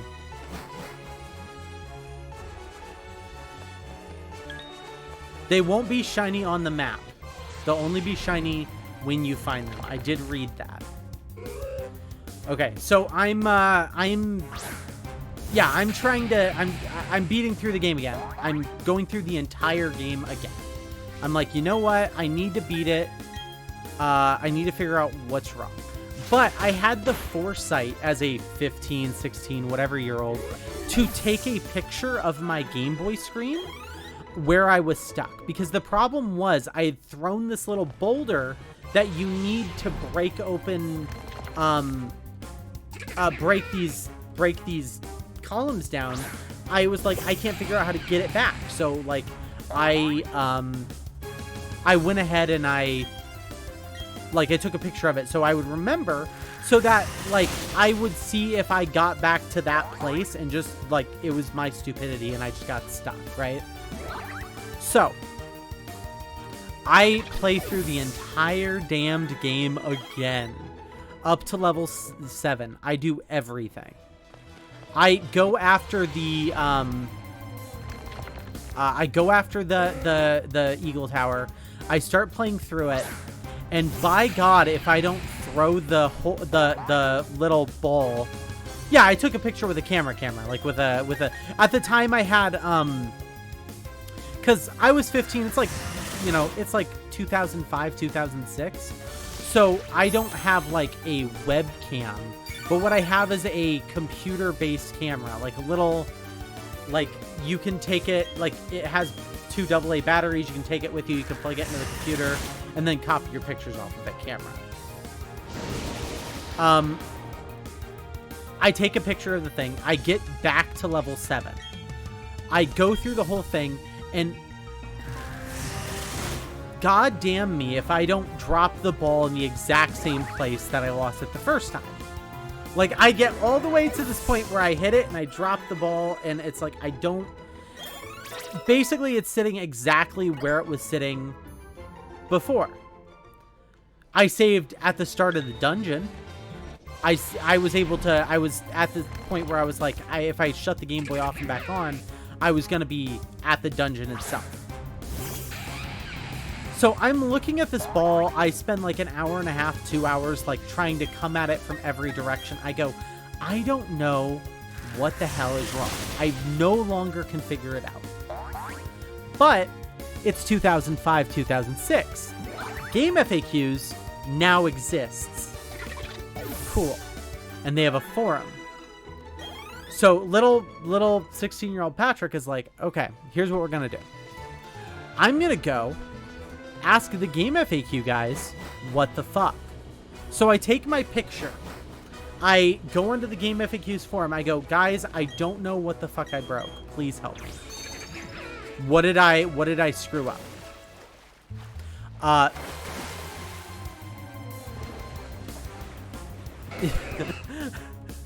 I mean, I probably was on the Nintendo forums at that point, but I definitely went to the GameFAQ forums for this.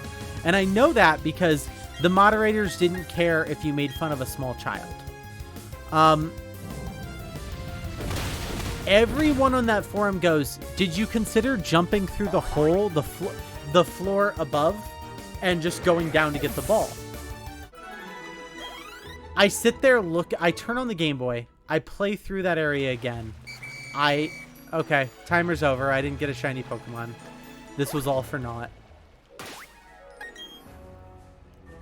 What happens in this part of the game is there's a column, and you throw the ball at the column and it falls down a hole.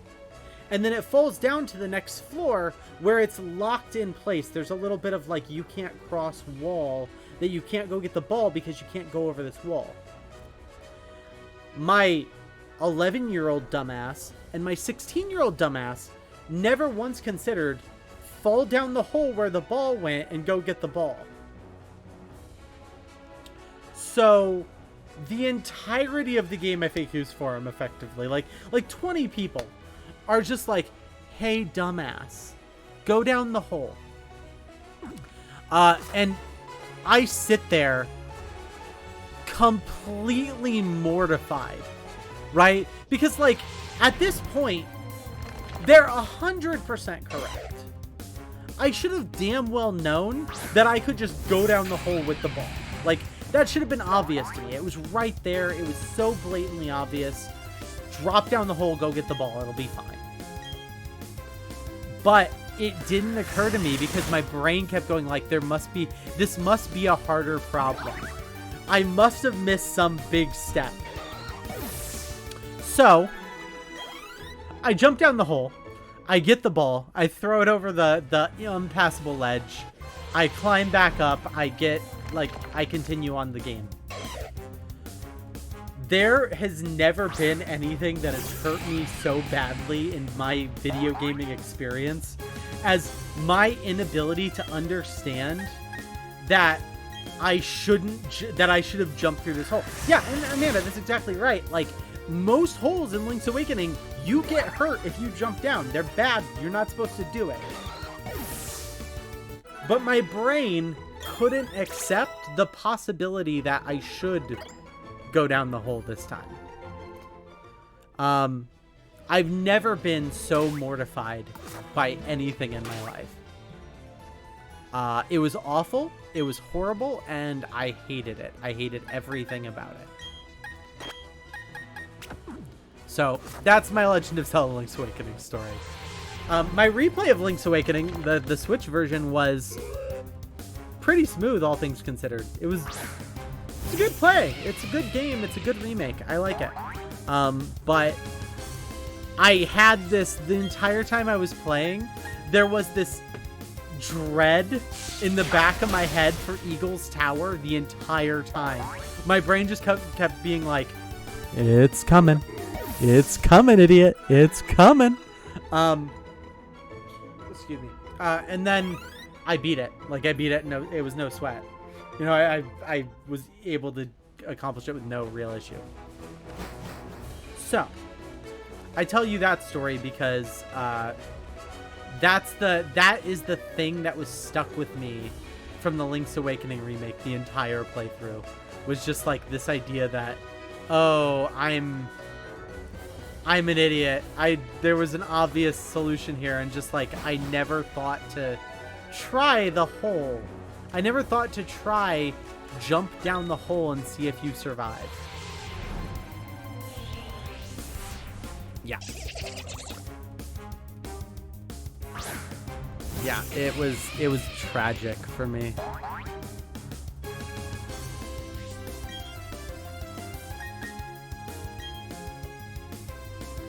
It's fine. I grew out of it. It's okay. So, Nat 1 is at level 70.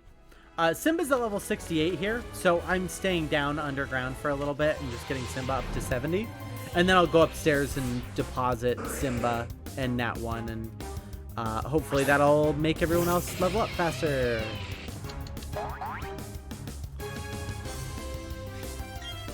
So I don't know that we are going to... Leland taught me 3 weeks ago that you can hold the action button Stardew after I put hundreds of hours in. Yeah. My first... another thing that, like, that I remember is when I first got Minecraft. Like, my first 3 days of having Minecraft, I couldn't figure out how to play it.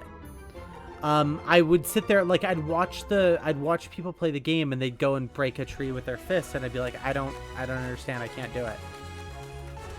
I didn't know that you had to hold the button down, so I was sitting there just punching the tree once, over and over and over and over and over again.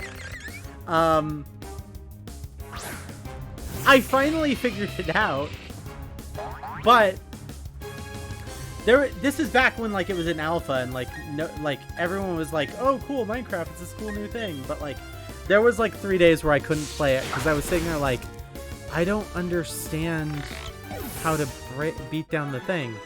My friend Dave at the time eventually had to tell me, like, are you holding the mouse button, or are you pressing the mouse button? Pressing it. Oh, you're fucking up. You gotta hold it down for, like, 10 seconds. Oh. Cool. I'm glad I vocalized this problem to you. I'm glad it is now here in the ether, where I did not want it. It hurt deeply, boys. It hurt. But I lived.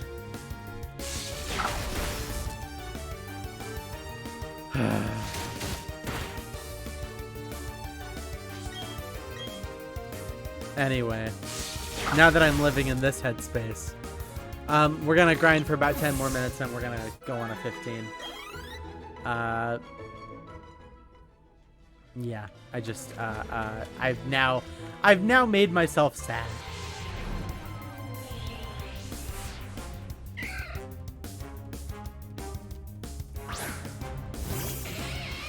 Hey, there's nothing to be sorry about. I have to live with this cringe.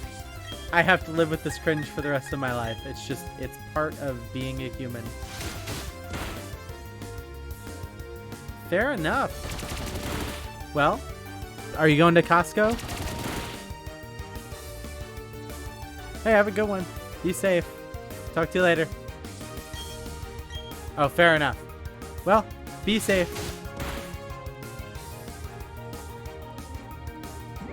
Goodbye.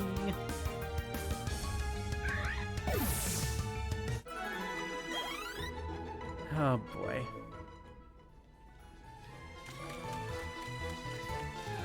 I'll leave the stream on. Just don't at me. I will do my best not to at you. No promises. I will do the best of my ability not to at you. Hat is coming off my head.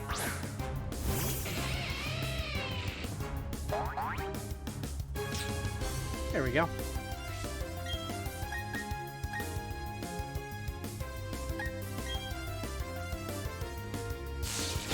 How's our poll looking so far?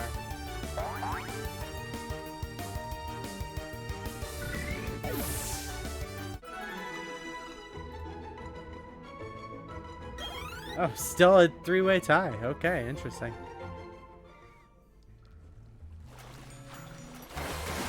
Well, that's cool.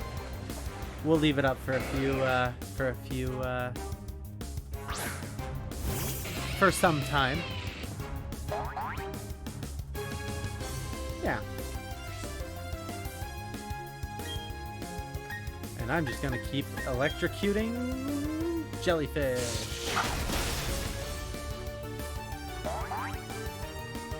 As you do.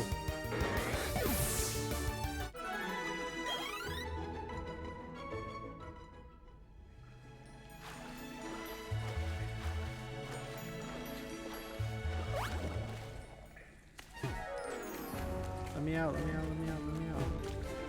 I need to stay in the swamp area here because there's not going to be a lot of stuff down in the... Oh, nope, nope, nope, nope, nope. Leave me alone, leave me alone. Get away from me, you ground type. I think I actually have to go to the area down below. Be gone, ground type.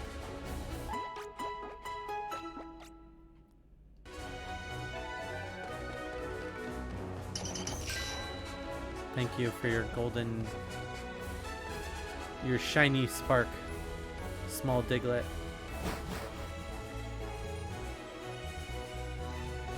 Alright.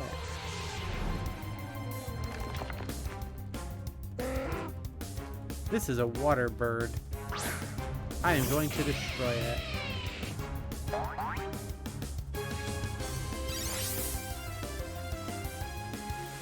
This water bird made it rain. Oh boy.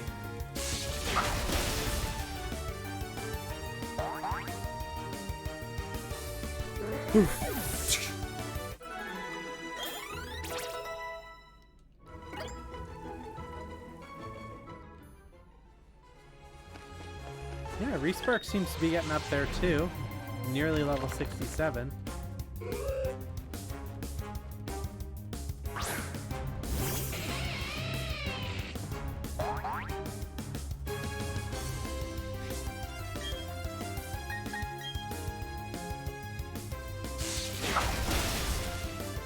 Fortunately, this area has a lot of birds, but it does have a couple of Pokemon I don't think that are good for me to fight. I think that would be... I can kill a Lickitung though. Shouldn't be a problem. Favorite albums?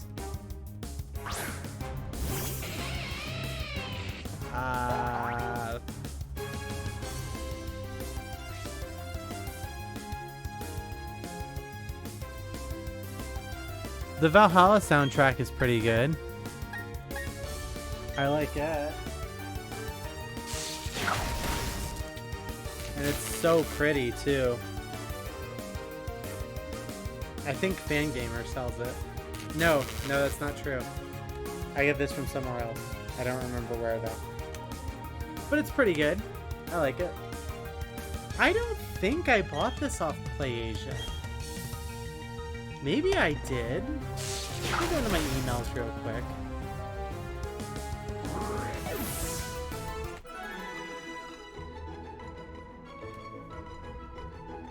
No, I don't have an email for it, so it's probably pretty long ago. I don't remember where I bought this. Maybe I bought it off like eBay or Amazon or something. Not that I want anyone buying anything off Amazon because, you know, but like I must have bought it off Amazon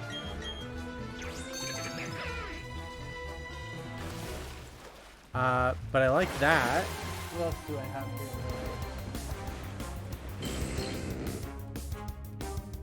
I like the Fire Emblem Three Houses soundtrack, but I only have the... I don't have the English one, just the Japanese one. But it's good. I like Fantasies by Metric.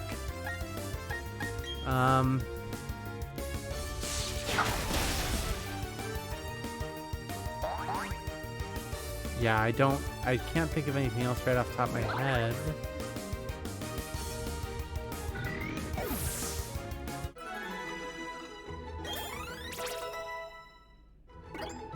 Garbage is self-titled. I have it.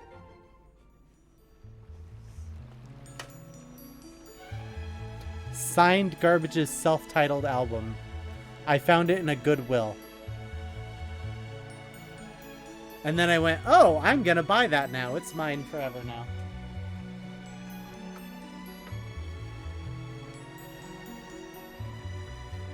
Yeah. Gotta be careful of the little slug guys there. They're ground types. And also Quagsire. Those guys will destroy my poor, poor Simba. I have to be careful of all of them.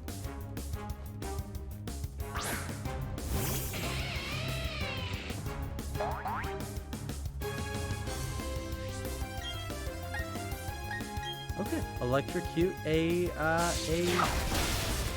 for those of you that are watching, if you're watching right now on the 24th of July or soon after, PlayAsia is doing like free shipping right now, which is pretty cool. So if you want to order some international goodies and you buy things that are the correct size, because they have like a per item weight limit of like 600 grams or something. But if you buy the right things in the right order, you can get free international shipping, which is pretty cool. All for that. Yeah. Kill the fluffy friend.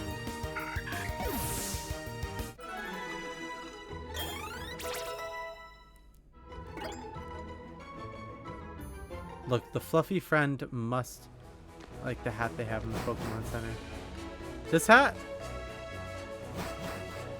Oh.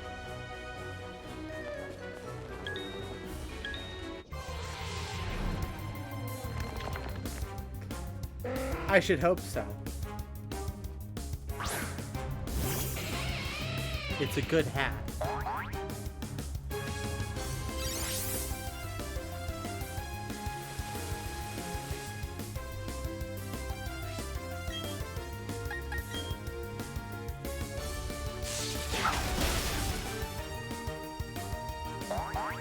I'm just pulling up the hat now.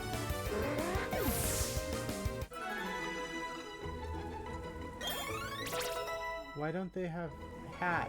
There it is.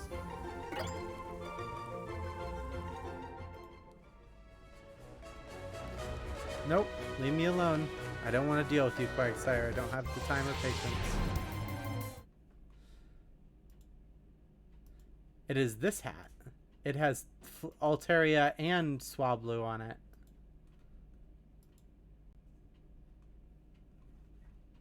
Yeah. It's a good hat. I don't know if they're still selling the Magikarp hats or not. They are still selling the Magikarp hats. Here it is. You too can have your own hat for the cost of $29.99 Canadian. It fits in your head like this, I guess. A real model wearing the hat. Tyler, you're just back. You're back just in time for a break, man. It's going okay so far. We've decided we're gonna get the Pokemon up to level 70 instead of 80, because right now the highest level wild Pokemon we're gonna see under here is like 60. And then we're gonna climb up. Victory Road, so that I have the flying spots in the 2 locations, and then we'll kind of make a judgment call over what we should do after that. You also missed that I put my money where my mouth is and got a Mountain Dew voltage, and it tastes like a melted firework popsicle. But we are going to go on break because my throat hurts and I would like to have some cough drop or something. And then we will get back to it for another hour 45. So, yeah, let's go on break. I will see you guys in 15-ish minutes, around like 3:17-ish. Get some water. I would rate the drink 4 out of 10. It's okay. It's definitely, like, it's not poisonous, but it's just like, I'm a little hypocritical to call it just like sugar water, but it just doesn't interest me. It just doesn't touch my desire centers the way that I want it to. I don't like it.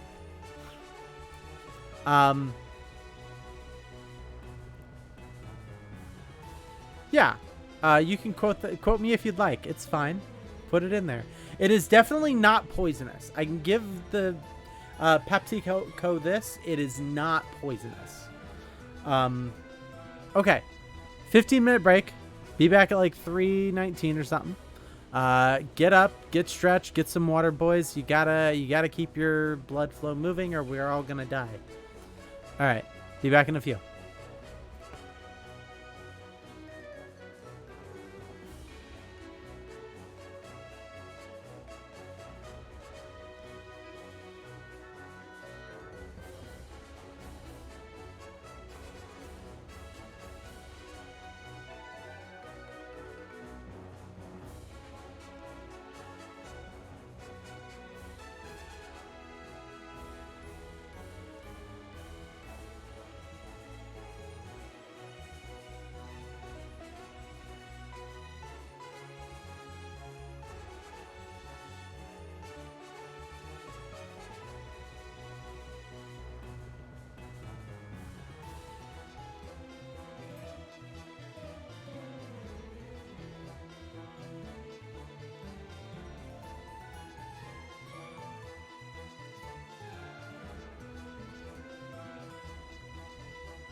Hello. All right, we're back in it. Welcome back. So, we are going to continue our Pokemon grinding. We have a nearly level 70 Simba here. Once we get them up to level 70, we're going to go up top side and deposit Nat 1 and Simba, and then level up these other 4 to 7. Is the plan. We have to be careful for Simba because these areas that I'm level grinding right now have Quagsire and whatever you call the Gastrodon, and those are all ground types, and ground types will cause Simba a lot of trouble. So, fortunately though, he's pretty close to level 70 and it won't be a problem. Fingers crossed. I have an energy drink, so hopefully that'll help. And yeah, we're gonna keep moving towards level 70. I don't think we're gonna finish the game today. I think that's pretty safe to say, but we'll kind of figure out what we're gonna do as time goes on.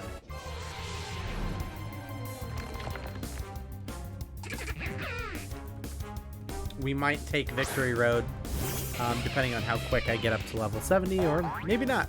Maybe this is just going to be 4 hours of level grinding, and if that's the case, that's the case. It happens. Yeah.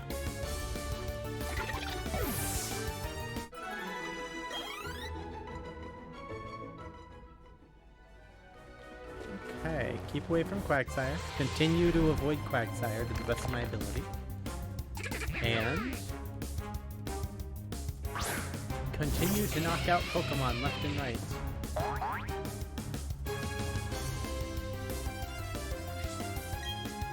Using lightning bolts. Lightning bolt, lightning bolt, lightning bolt.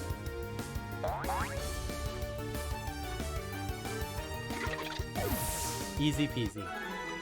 So we're gonna keep just trying to basically fight a bunch of weak to lightning type Pokemon here. Yeah. And birds. Like this owl. Like this silly, silly owl.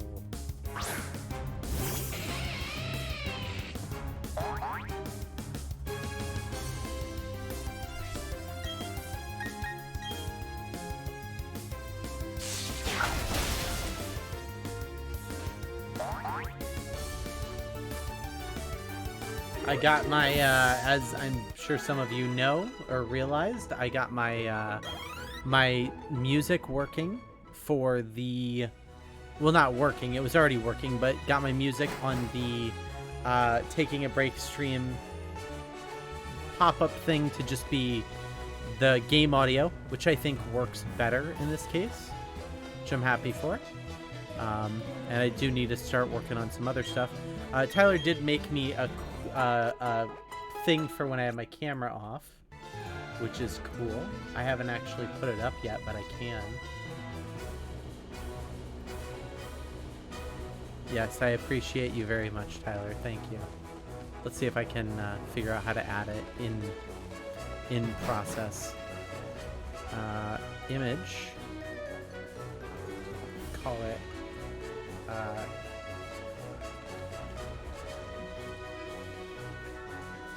guess camera mute makes sense.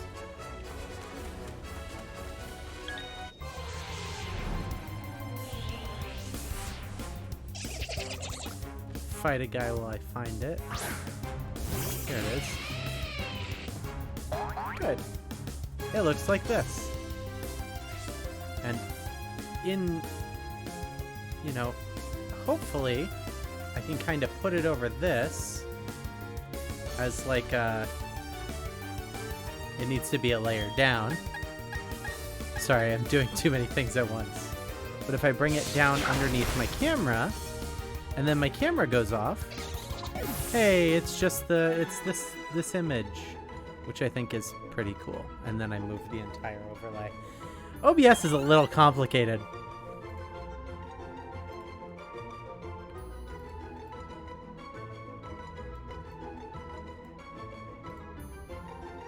And then if the camera comes on, it's hidden underneath. So, yeah. Whoops, I let that guy walk right into me.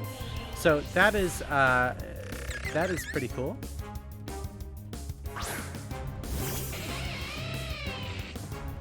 Oh no, I think I deleted my webcam. Uh-oh. I deleted my webcam, everyone. Hold on. Nobody gets to see me now. Video capture device? Razor Keo. Yeah. Oh my god.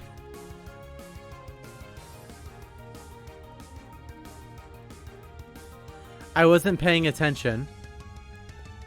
And I must have used Volt Switch for Simba and not Spark. And all I saw was Simba go back into a Pokeball, and I thought somehow Simba died.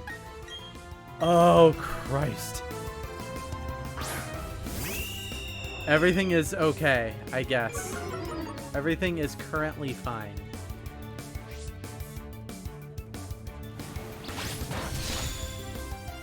Oh, that scared the living Christ out of me.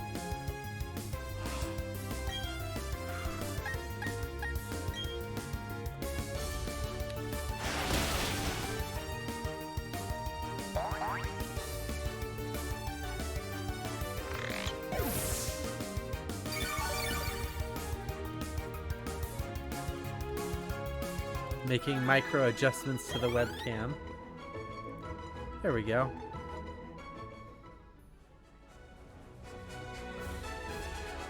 Okay, the webcam is working the way that it's supposed to. I gotta run into a thing again.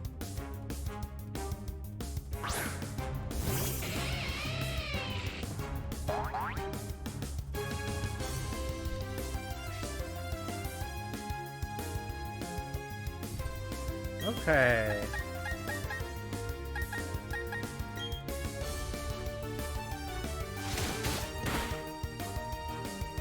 Yeah. Everything is fine. Everything is okay. Simba is still alive. Everything is fine.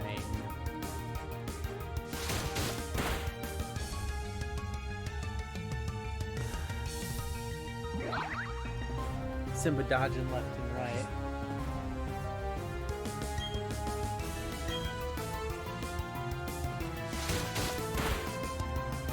Polly is considering how to get down, but I don't think anyone can see her because of the way that angles work. There she is.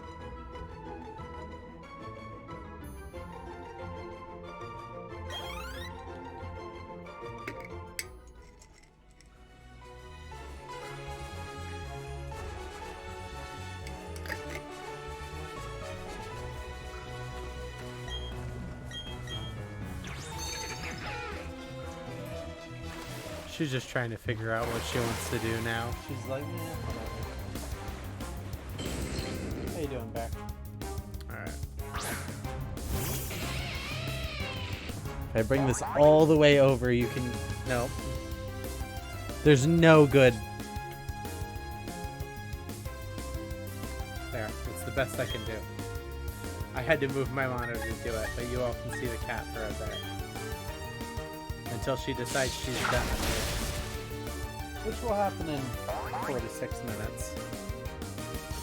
Maybe 2, depending on how bored she is.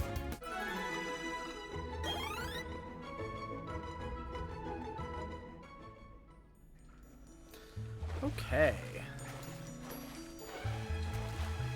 Oh, nope. Those guys are ground types as well, I think. Those are the Whiscash. Whoop, no, leave me alone. Leave me alone. Fight me. Alright.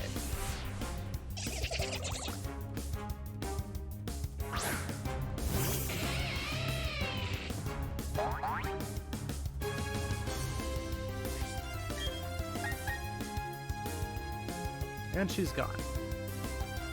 Alright. I spend a lot of time setting up my other webcam, my other monitor to be able to play this. And I'm still just playing this in the OBS window, which works fine, so I'm not complaining or anything. I mean, it's Pokemon. It doesn't have, like, the highest def graphics. If I play Majora's Mask or something, like, I could probably play it in this too, but because the problem with playing anything in OBS is, like, delay. There's, like, a 4 millisecond delay or something between, like, game controls and everything. And for a game like this that's all, like, turn-based and doesn't matter, that's not a problem. Playing something like Majora's Mask or anything, I'll need the other screen for, but for this it's easier just not to do it. That's what we're learning. Alright. Hit him with lightning, don't get freaked out about the moves again because you hit the volt switch on accident. There is also a Shazam sequel. Announced at San Diego Comic-Con? Is Shazam a Marvel property?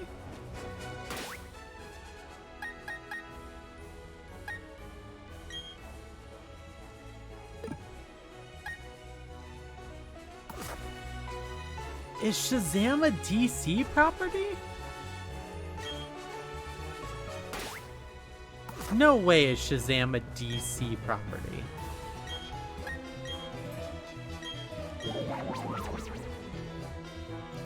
The Flash.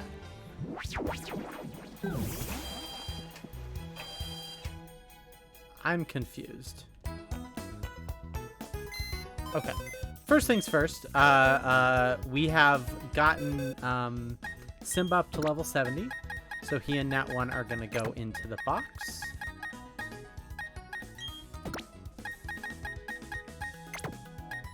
Voila. That should make leveling up the rest of them a little faster.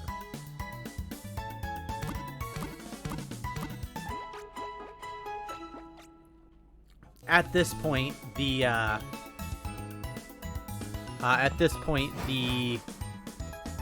IVs for all of my Pokemon should, or the EVs for all my EVs for all of my Pokemon should be where they're supposed to be, or completely filled out at the very least. So shouldn't matter who I'm fighting. Just need to fight. Whoop! I don't want to play local communication. No, there's nobody around here even in the thing. Okay. Go be lonely underground.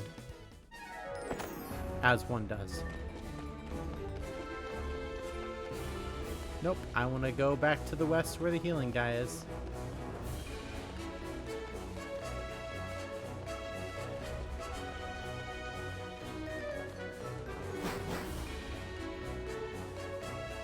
Welcome to this forested desert region. We're just gonna put Respark up front. I do eventually need to find Respark some charcoal or something.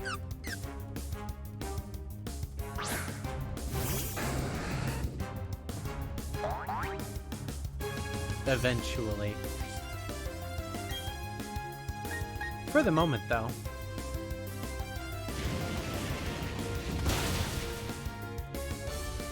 I'm going to utilize violence.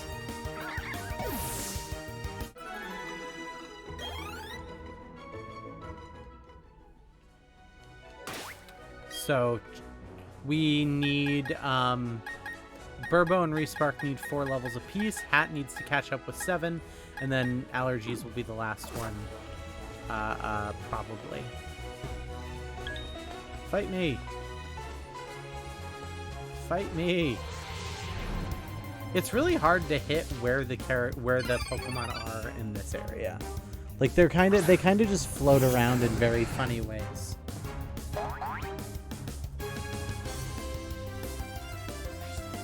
All right, incinerate this small bell.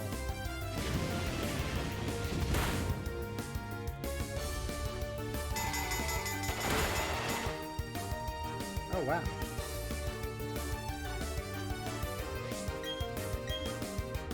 It's fine. Everything is fine. There's no need for us to be concerned. 2 Avengers movies. Who's in the Avengers now?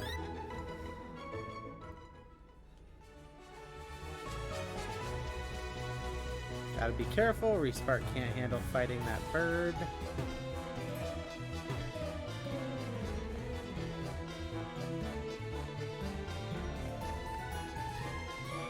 Can't handle fighting them either, honestly. Lots of water types, unfortunately. Gotta be very careful.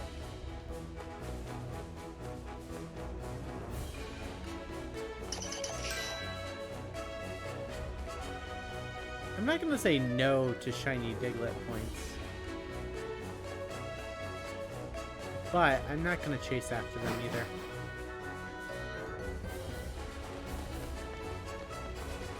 Nope. Sure. I can take on a psychic type. Probably. A psychic type with a goofy bowl cut.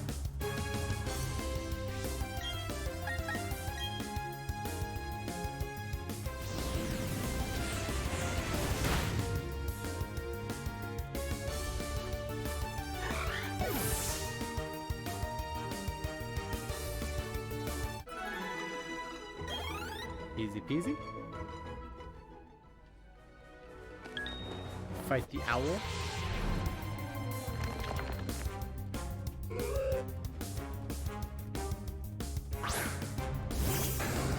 Kang Dynasty and Secret Wars. I don't know Marvel well enough to know what those are. But I believe you.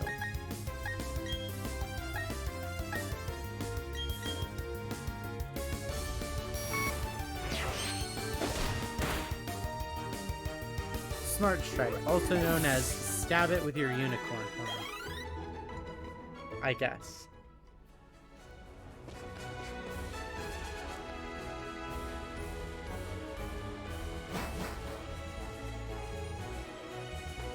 Now there is a spot up here. Nope, not up here. I lied. There's a spot over in the...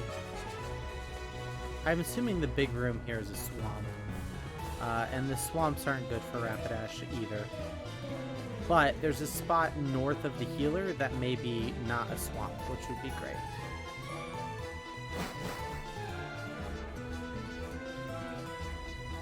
Bog Sunk Cavern.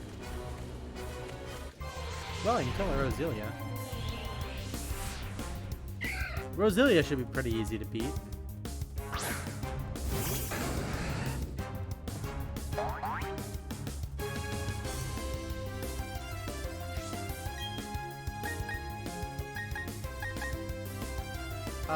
Use very powerful weapons. Use very powerful fire.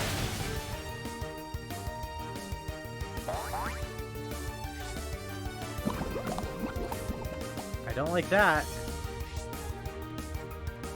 Okay, we're okay.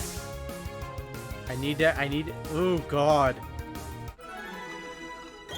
I didn't notice that it was doing recoil damage. Oh god. That's bad. I didn't notice that, if I would have realized it was doing recoil damage, I might have left it with the, I don't know why I have revives, I can't use them. I might have left it with the Fire Blast instead. But, here's an, oh, nope, not on allergies. There we go. Okay, well, we're gonna go back up to the healer, because, I don't like that. I don't like that at all. I may have to... What kind of TMs do I have that I can give Rapidash?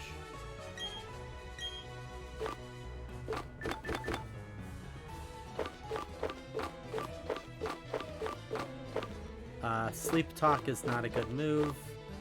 Not gonna give him Substitute, not gonna give him Attract. Not gonna give him Strength.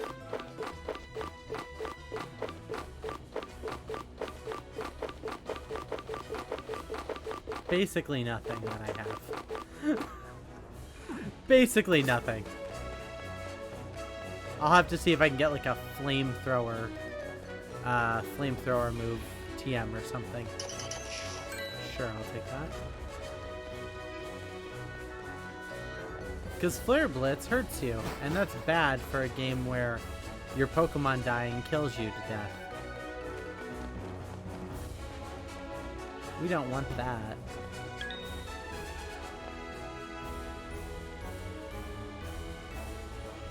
I love that they just run in circles around you. Voila. How am I supposed to... What am I supposed to do aside from burning this thing to death? It is made out of grass and seed.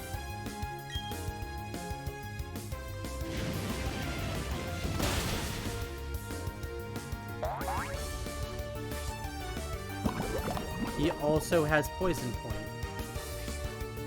Man, I do not like that. That's not great. Allergies wants to learn Screech.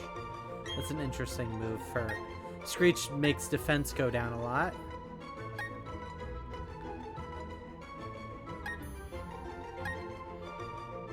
No, I'm not going to learn Screech. Probably not going to keep Claw Sharpen, whatever either, but... It looks like there's more Pokemon up there that I can fight with Rapidash than these other caverns, so that's probably gonna have to be where I fight, where I level up Rapidash for a bit. Probably. Maybe, probably.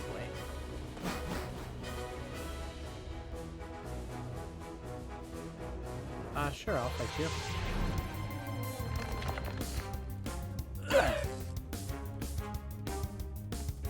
I'll fight this level 55 Shinx, whatever. Alright.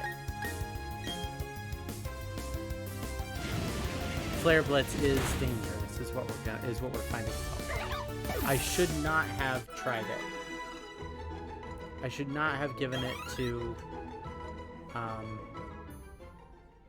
I should not have given it to Rapidash.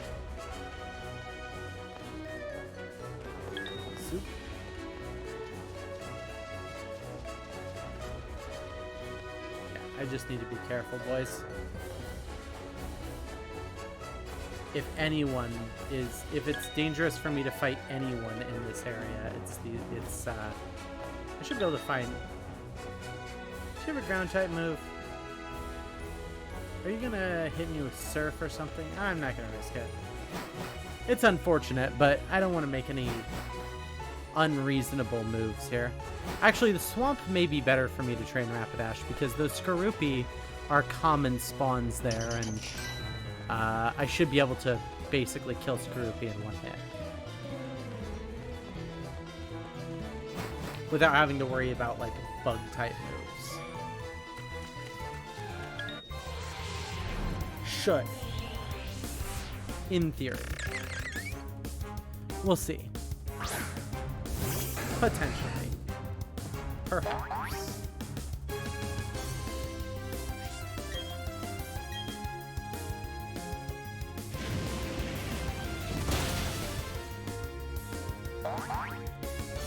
Yeah, so I should be able to kill a bunch of Skorupi pretty easily, which is good.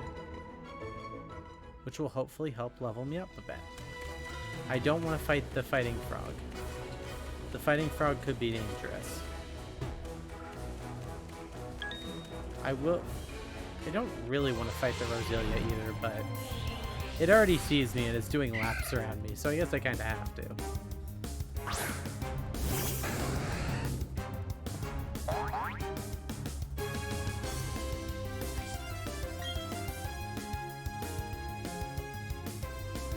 Alright, incinerate them.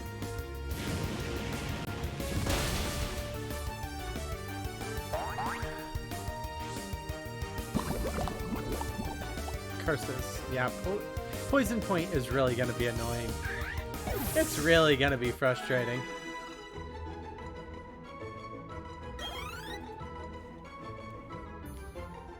I really don't want this to keep happening. I don't think poison hurts you in the overworld anymore. I'm assuming you don't lose it automatically. Yeah, you don't, because we used the antidote on Rapidash the last time it happened. I don't think you take poison damage in the overworld anymore, but like, even so.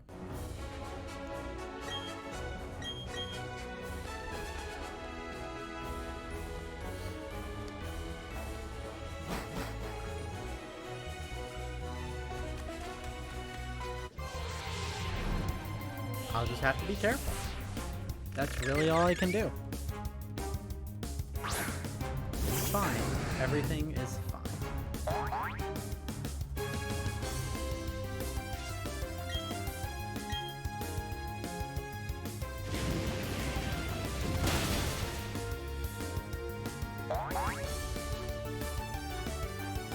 There's also a Black Adam movie. Yeah, I mean, we've heard of the Black Adam movie up till now.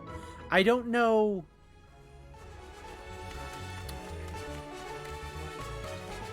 So, mild take. Not a big fan of the Shazam movie because... Oh, I'm an idiot. I'm an idiot. I thought when you said Shazam sequel that you were talking about the movie where... the Genie movie. I'm an idiot. I'm a moron. I'm a moron and I did it live on television. Oh, Shazam. Captain Marvel is what you mean. You mean the character Captain Marvel.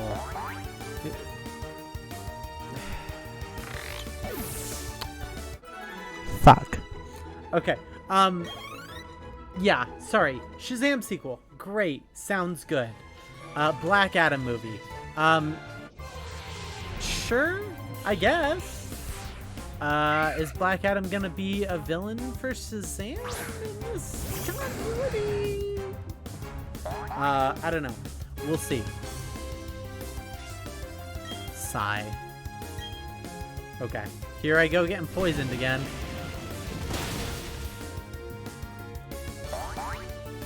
Excuse me.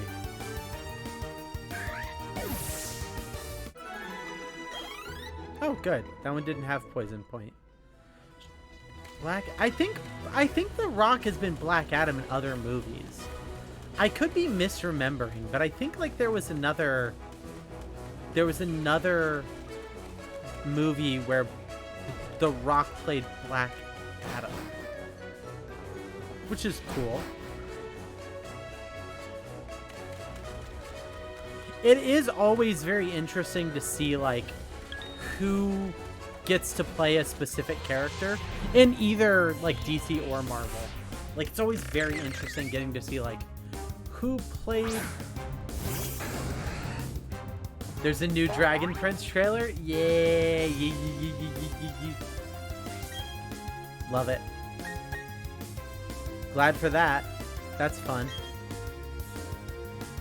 We've been waiting for the next season. If they just want to go ahead and produce it.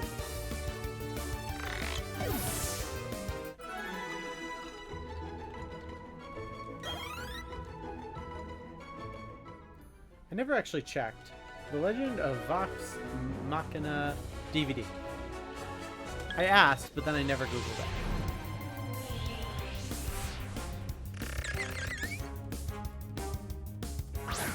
Doesn't look like they have released it yet. Bummer. Alright. My powerful strategy, Respark, is incinerate it with your flaming body.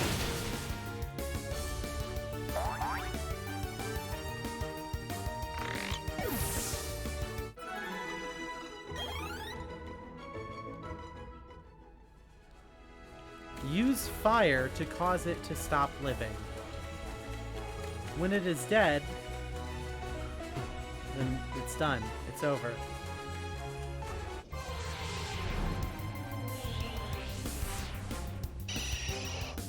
I think Rapidash can take on a whole bat without too much of a threat.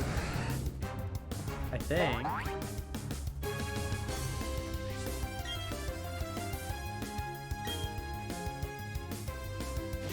hope.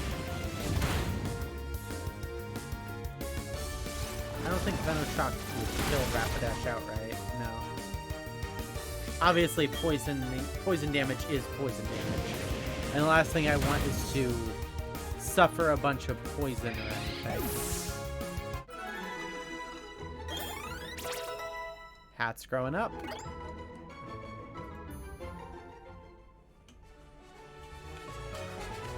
Here, I will fight you as well.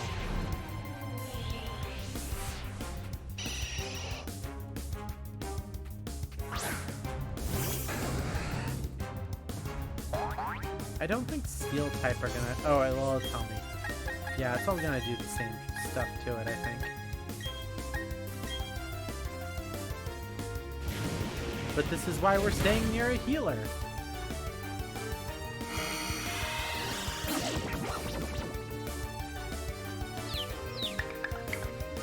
I have a reason for doing that.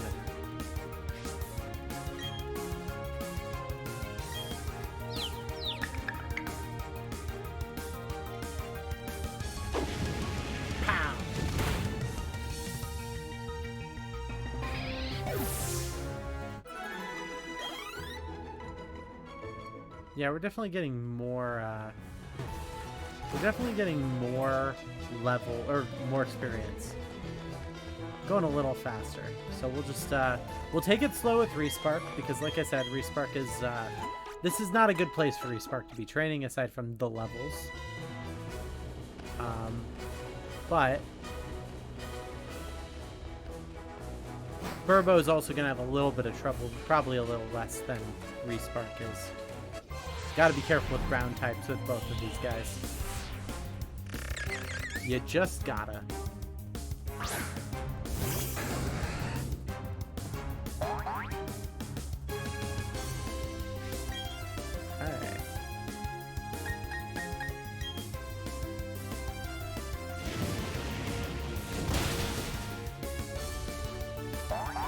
How much experience do you need to go up a level?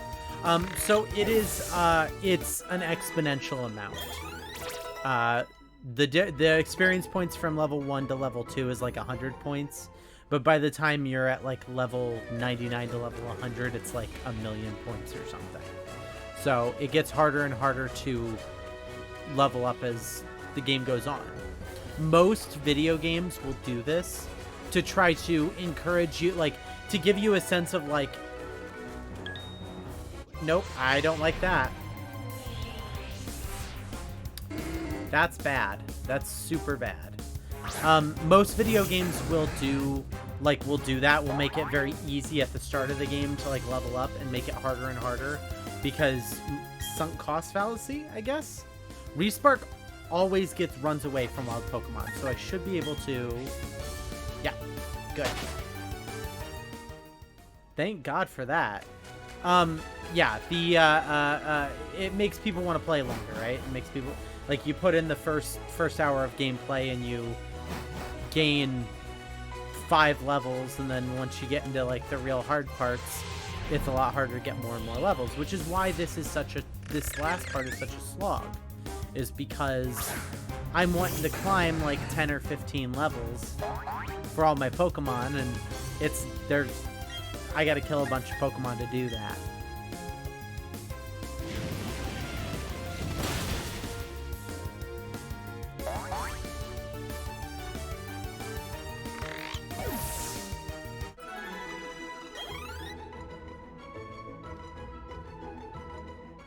Okay. Don't want to fight either of these guys. I don't know that Respark would have a problem against the frog guys, but I feel like they might have a ground type attack, and I don't want to risk it because ground type attacks will kill Respark. So we'll see.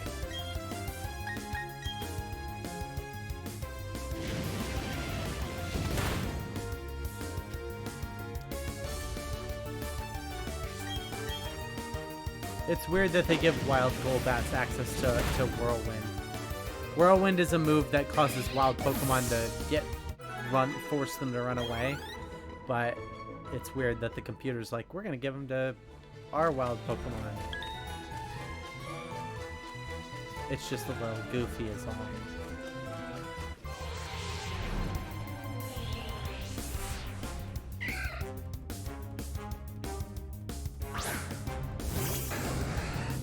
A little still.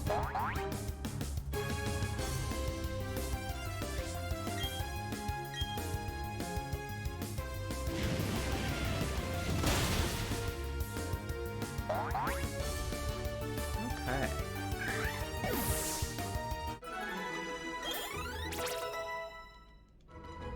Respark's getting up there.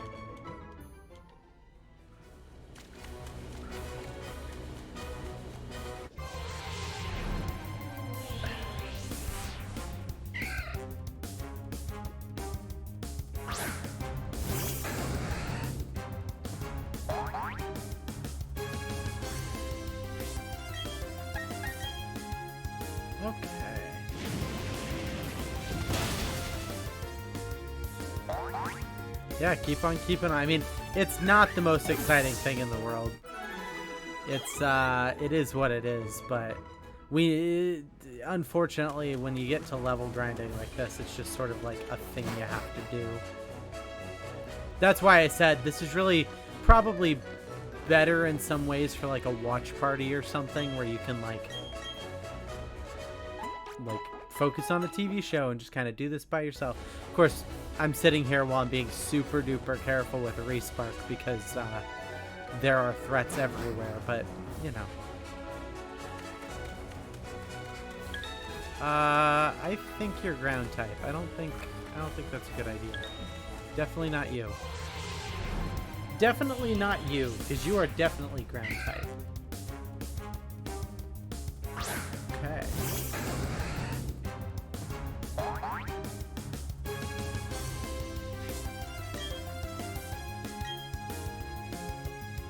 Incinerate more.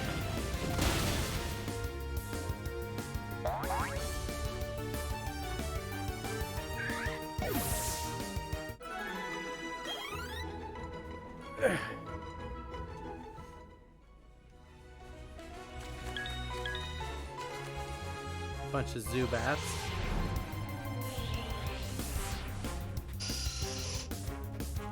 Like I said before, like I said earlier, a shiny Pokemon, the chance of finding a shiny Pokemon is 1 in 4,096 or something.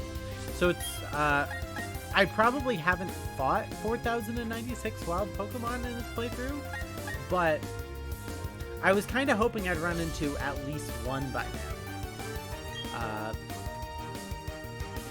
I kept my Master Ball, right? And if I get through the rest of the game and don't see one, then I should have caught the Palkia, and I'll feel a little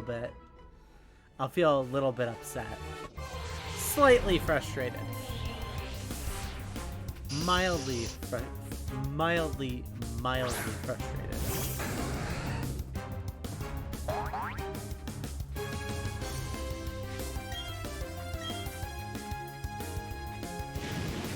It's a cat. The Zubats go down in one hit, so that's good. What is a shiny Pokemon?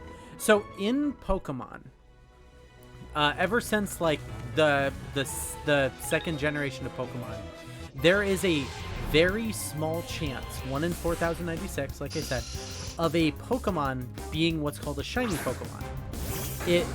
The Pokemon is exactly the same. There's no special anything about it aside from the color changes.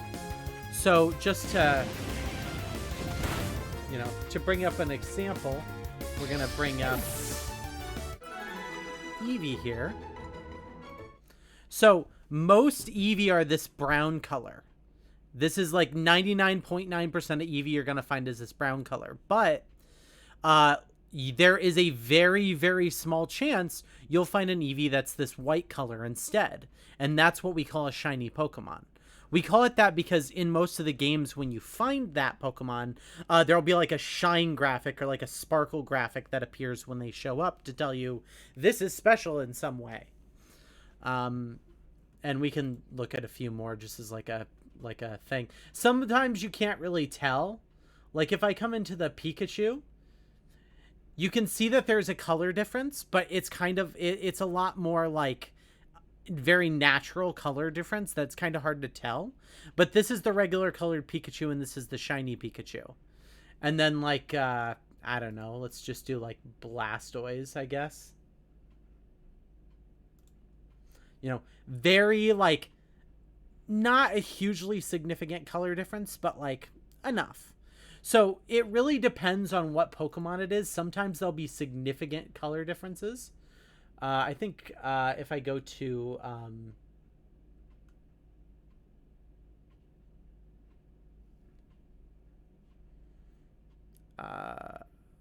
why am I blanking on Clefairy's name? There we go. You know, Clefairy, the difference is little green points on the ears, and that's it. Right? They are not stronger. There is nothing different between a shiny Pokemon and a regular Pokemon aside from the color. That's it. They're always they're not intrinsically stronger, they're not intrinsically better. We talked like last week about how Pokemon, like two of the exact same type of Pokemon, if you run into two Pikachus, they have different stats depending on their depending on like a dice roll the game makes. And there is the possibility that that dice roll will roll higher. But shiny Pokemon are, for all intents and purposes, the same as any other Pokemon you find, aside from having a very rare color palette. And that's really the only significant difference. But because they are so rare, that's what gives them their status and like status symbol and why everyone cares about it. Because I've played through this entire game and I haven't found one yet, and it's totally likely that I will not find one. Yeah, and so that's kind of the idea. And in my, I don't know, like, how long have I been playing Pokemon? Since like 1999, so what's that, 2009, 2019, 2020, 24 years. In the 24 years I've been playing Pokemon, I have like a handful of shiny Pokemon because they're so rare. And I can show them off later, I don't mind. But yeah, it's just like a color thing. So if they're rare, do you battle with them or just save them? You can battle with them. There's no problem with battling with them. Because Pokemon aren't like an expendable resource. Like in this game, I'm throwing away. I'm not allowed to reuse Pokemon that that get knocked out, but I'm putting that rule on myself. In most Pokemon games, you can just heal your Pokemon whenever they get knocked out, so they're not like a resource you expend, right? So you absolutely can battle with a shiny Pokemon. There's nothing stopping you. I personally don't typically battle with shiny Pokemon just because once I have them, I like to just put them away and not use them. But you absolutely can if you choose to. Yeah. And then Pokemon that you see more often, you're more likely to see shinies of that type of Pokemon, right? Because the more common a Pokemon is in the wild, the more people, the more of those Pokemon you see, and the more like rolls you get for a shiny type. It's all cosmetic. At the end of the day, it's all cosmetic. But there are people who collect, who collect stamps that are misprinted, right? And it's like, the reason being, not because the value of that stamp gets increased because of its rareness, not the misprint itself is what gives it rareness. And that's kind of the same idea for shiny Pokemon, is their status improved. The fact that they are hard to get is what gives them any amount of like value intrinsically. I remember back in when in like the Generation 3 days and like the Game Boy Advance days, I still have it somewhere, it's probably at my mom's house, a Game Boy Advance flash cartridge where I can put ROMs and stuff on it. And one of the things that I did, because I felt like it one time, I put Pokemon Sapphire on the Flash cartridge, but it had the option of hard coding in values to cheat at the games, kind of doing like a Game Shark cheat sort of thing. So I hard coded in a cheat that made every single Pokemon shiny, just to see how that would look and stuff. It was a very like interesting, like fun playthrough to see all the Pokemon as shiny Pokemon. But yeah, for the most part, you can battle with them. They're just cosmetic differences, but 1 in every 4,000 Pokemon being shiny makes them very rare. There are a lot of Pokemon streamers who will do what's called like just like shiny hunting, where you will, for example, you'll put yourself in front of a very rare Pokemon spawn, like a legendary spawn or something. And then they will just, they'll stream and they'll talk to their viewers and stuff like that. And while they're doing that, they're just continuously resetting the game and getting into the same battle over and over, hoping to eventually find that Pokemon as a shiny. Because if you save in front of the Pokemon and you keep re-rolling the dice, eventually you're going to get a shiny one. And so that'll be their whole stream will be them talking and hanging out and just resetting the game over and over until they get a shiny. They'll do it for like legendary Pokemon and rare Pokemon, and sometimes like the starter Pokemon, like when you first start Pokemon and you have the chance of Bulbasaur, Charmander, Squirtle. They just sit there resetting until Bulbasaur's a shiny Bulbasaur this time, and then they're like, cool, I have a shiny Bulbasaur now. Back a few years ago, when before I was working here, one of the things that I got Catherine for Christmas was a bunch of shiny Eevees. And I did that because I wasn't working at the time. So I was able to just sit there continuously going after Eevees over and over and over and over and over again on two different Game Boys, on 2 different games, just like watching YouTube videos and grinding out Pokemon. I was able to eventually find like 9 shiny Eevees, and so that was the Christmas present because I couldn't afford anything. I mean, it's not exciting. It's certainly not exciting. The exciting thing is like, it's like once it shows up, that's when everyone gets excited, right? Because like, okay, I've reset this game 5,300 times and now it's a shiny one. And then they get like really psyched up about it and like, okay, now, because part of the problem with like finding a shiny Pokemon is once you find it, you then have to catch it. And if you fail catching it, if you accidentally knock it out or you, like you run out of Pokeballs or something, well, now you can't catch it. It's over. Like you have to restart again. So there's like this amount of anxiety that kind of comes up from trying to catch them. And there are ways to make the odds of finding shiny Pokemon lower. There's different ways of doing that. But yeah, that's kind of the long and short of it. That's kind of a brief, a primer on shiny Pokemon.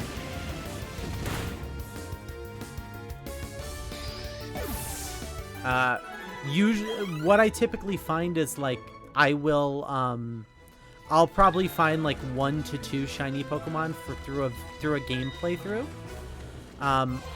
One of the advantages that I have is I have every Pokemon. I've caught every single Pokemon.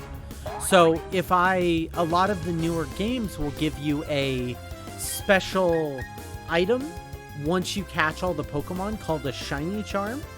The Shiny Charm increases the odds of seeing the wild Pokemon or the shiny Pokemon by like 4 times. So you'll get like 4 out of 4,096, which is like 1 out of 1,024 Pokemon will be shiny. So what I can do when I feel ready to do it on any new Pokemon game is I can move all my Pokemon over to the game, over to the new game, get the shiny charm, put them back into the old games or into the Pokemon holding service that I pay for, and then I get the shiny charm, and it makes it easier to find shiny Pokemon. Do I keep a spreadsheet? I don't have to. Here, I'll just show you. Let's save for a minute. I've been doing this a while. So Pokemon has they have this thing called Pokemon Home. We'll just load it up real quick so I can show you. There it is. So Pokemon Home is like a cloud-based Pokemon storage service. So in any of the Pokemon games, you can connect them to Pokemon Home here. You pay a yearly like subscription fee, and Nintendo will basically hold your Pokemon in Pokemon Home. And so rather than needing to keep like a very like long complicated spreadsheet, you can instead keep all your Pokemon in Pokemon Home here. So if I come in here, I can connect any of my games to Pokemon Home. I'm just going to go into the actual like cloud service here. And you can see like I have boxes with lots and lots of Pokemon, and my organization in this is not the best right now. But if I come back to the front, I literally have every single Pokemon kind of spaced out and sorted in order, in numerical order and everything. And this is just from many years of playing Pokemon and many games where I finished them and then put the game away and hadn't touched them for a while. I was eventually able to bring them all over and put them in here. But that's kind of the way that it is done. I'm just looking for my shiny Pokemon since I'm already here. Like I said, everything is not organized yet. I still need to go through and organize better, but like it's very difficult to do that because it's a lot of work. It's not difficult at all. It's just a lot of work. So, this is all my shiny Pokemon. Let's see if I can find some that you're probably more likely to know. Here's Gyarados, which I have. My hat is a Gyarados. Red Gyarados is a shiny Gyarados. Red Gyarados is also one of the first shiny Pokemon anyone ever sees because there's a scripted event in one of the games where you fight a Red Gyarados. It's in the story itself. So a lot of people will have shiny Gyarados because it's the first thing the first shiny they see.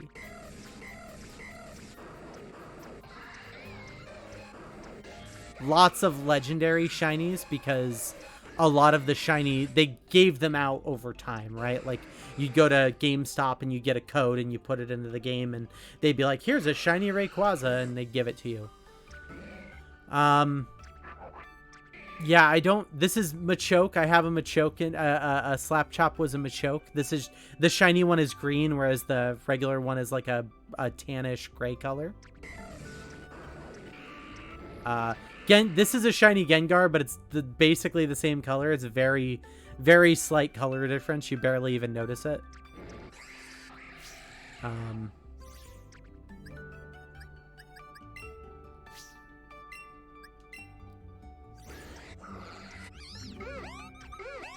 These are shiny Drifloons. They're usually purple, but these ones are gold. Shiny Geodude is like a gold color instead of like the gray rock color that they normally are. Shiny Ponyta is blue instead of like red fire like my Rapidash has. It has blue fire. You can barely tell the difference between the shiny Bidoof and Starly, but they're a little different. Shiny Tangela is green instead of blue. So the idea, like, this is all of my shinies, and it's like I have, a handful. A lot of them I got from GameStop codes and stuff, but like, yeah, they're not. This is 20 some years of shiny of Pokemon play where I've gotten these shinies. So you can imagine it's like if I've gotten 45 in 20 years, like it's not they're rare and they're hard to find. Anyway, back to grinding.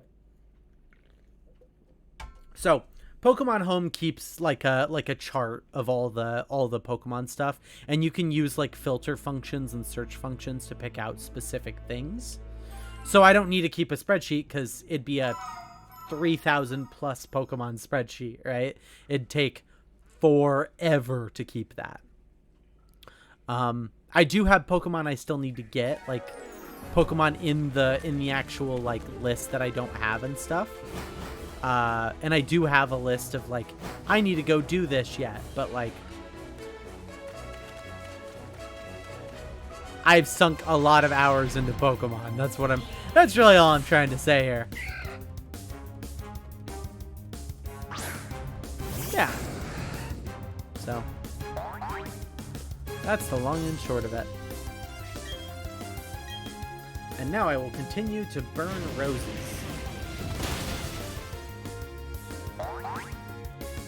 Good job, Repdash. Sorry that you got poisoned. Unfortunately, these guys are jerks. Okay, Respark's up to level 69, almost to 70. So that's good. Excuse me. We're gonna go after this other Roselia so I don't waste a antidote. I'm also gonna put that one back over here. There we go.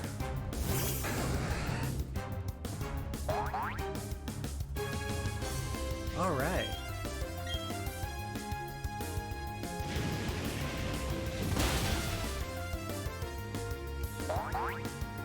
Hello again to all my new lurkers. I do see some more people have come in over the course of the stream. Welcome to the game. I'm playing a Nuzlocke run of Pokemon Shining Pearl Remake. We're currently near the end. I'm basically just grinding before the Elite Four here. I'd like to get my Pokemon up to level 70 or 80 before I go to the Elite Four, but we've done most of the game. Catherine's went ahead and posted the YouTube channel in the chat in case you want to go back and see the rest. Can you look any of those? So that's a little bit of a complicated question. For the most part, the answer is yes. Like as a general layman, yeah, you can upload your Pokemon into other games without too much issue. Some of the games don't have some of the Pokemon.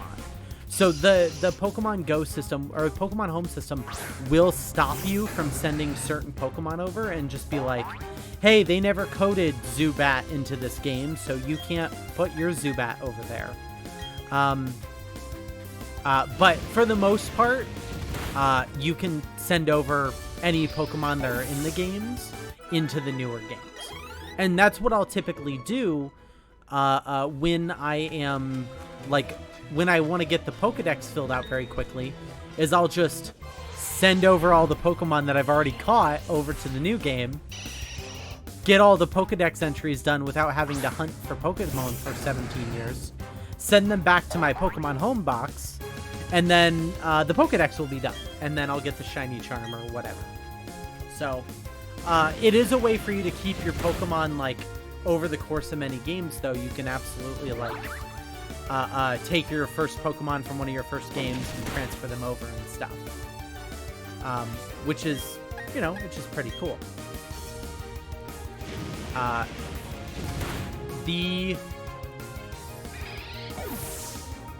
Yeah, and so if you have like a Pokemon you love and you want to keep with you, you can keep it with you. There is a mild limitation in the game that if you aren't very far along, the game won't let you use super strong Pokemon at the start of the game. So if you have a Pokemon that's like level 100 when you start the game, the Pokemon won't listen to what you say and will randomly choose moves or choose not to use any moves. And so you kind of lose control over the Pokemon. Now, usually that's not the end of the world, because if you're fighting a bunch of level 6 Pokemon at level 100, your level 100 Pokemon, no matter what move it chooses, is going to kill whatever you're fighting. But it is like a built-in way to stop you from just starting the game with 6 level 100 Pokemon that you pull over from your last playthrough. But if you want to bring, like, if you played a long time and you want to bring, like, a team of Pokemon over to continue battling against, like, friends and stuff with, it is a way for you to do that.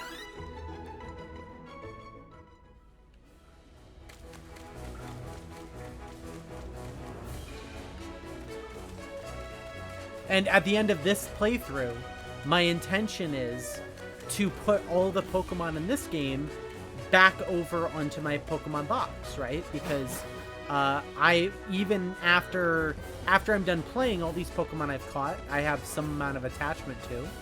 And I'm going to go save them in my Pokemon home, and they'll be stored away and safe. The other advantage of something like Pokemon Home is you can play through the game, move all your Pokemon away, and then restart the game. Since Pokemon games don't have multiple save files, you can only have, like, one save file in the game. By the time you beat the game, if you're like, hey, I want to play it again, you have to be willing to either go save your Pokemon somewhere or restart your cartridge entirely and lose everything. So Pokemon Home lets you also take all your Pokemon that are special to you that you've been working with, throw them somewhere safe that you can get to them later, and then restart your game and play again. That's what I did in this playthrough, because I did have Pokemon. I did start playing this Pearl game when it first came out. I got a little bit through it. I saved my Pokemon on Pokemon Home, and then I restarted it for the stream, because otherwise I would have lost everything that I got as part of the playthrough.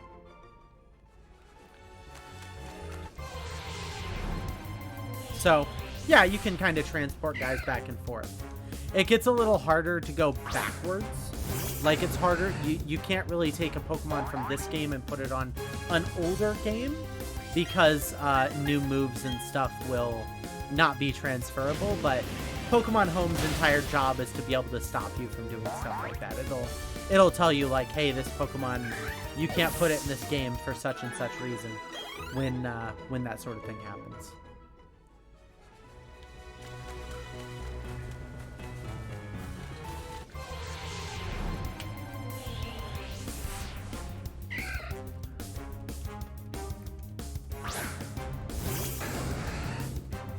And so, because, and you can imagine when the first couple of Pokemon games came out, it was a little disappointing to, like, play through all the first game, and then, like, your Pokemon are stuck on that first cartridge and there's nothing you can really do about it. They did code, like, ways for you to pull your Pokemon from Red and Blue over to Silver and Gold, but you could only go one way, and when you did, they were just over on the new game, and that's all there was to it. There's actually, and this is kind of getting into, like, deep Pokemon mechanic stuff that, like, you know, maybe you care about, maybe you don't, but one of the things that's upset a lot of people is the third generation of Pokemon games couldn't trade from the first and second generation. So any Pokemon you got on your original Red or Blue cartridge or your original Silver or Gold cartridge, you can't transfer all the way up to the newest games. They're stuck on the old cartridges because of how the systems do trading and stuff.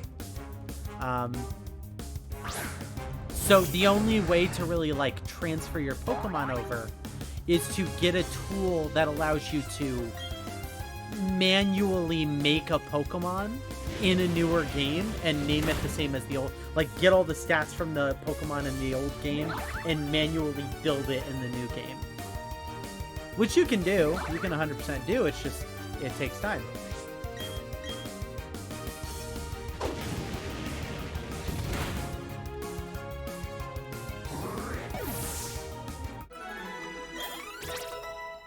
Burbo's climbing up there. Respark's almost at level 70. We'll probably get Burbo and Respark up to 70 by the end of the stream here, but I don't think we're gonna get everyone there. Maybe we will. I'll certainly try.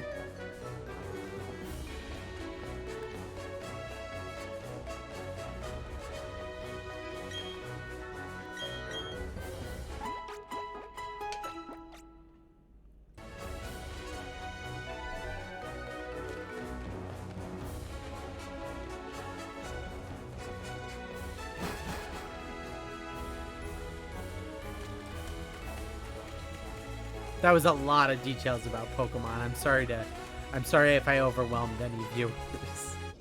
But I know a lot about Pokemon. It's one of the few things that I'm willing to call myself an expert at.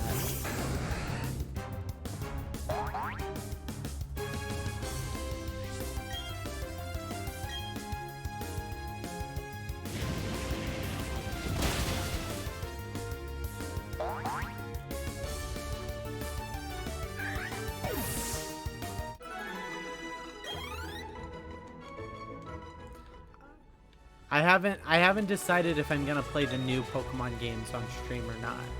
I don't want to typecast myself, you know? I'm literally wearing a fish hat in all these games, so it's like I don't want to typecast myself as a Pokemon player necessarily, because I play a lot of stuff, but I play every Pokemon game basically, so, and I know it.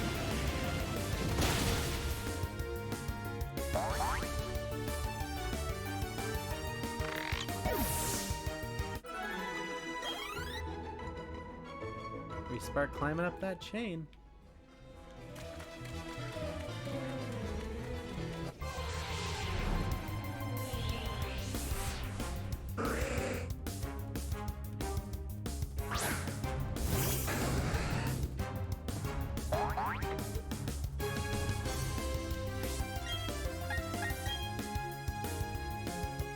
Yeah, with the people who grind out shiny Pokemon, they'll have like a counter on screen, and they'll like keep track of how many times they like how many times they've reset the game, and like some moderator or something will be pushing like a button to count up the timer. And there's a lot of one of the most, like, I don't want to call it sadistic, but like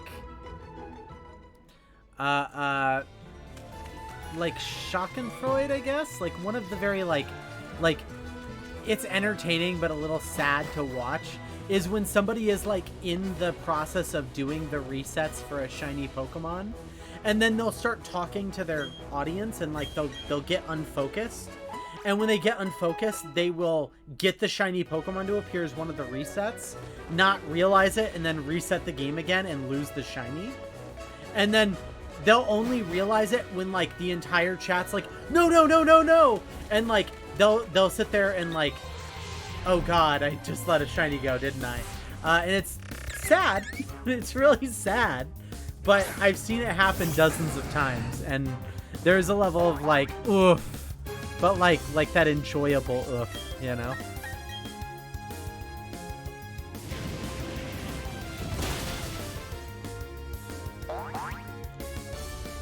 Yeah, it's always a bummer to watch it happen in like real time, because there's nothing you can do about it.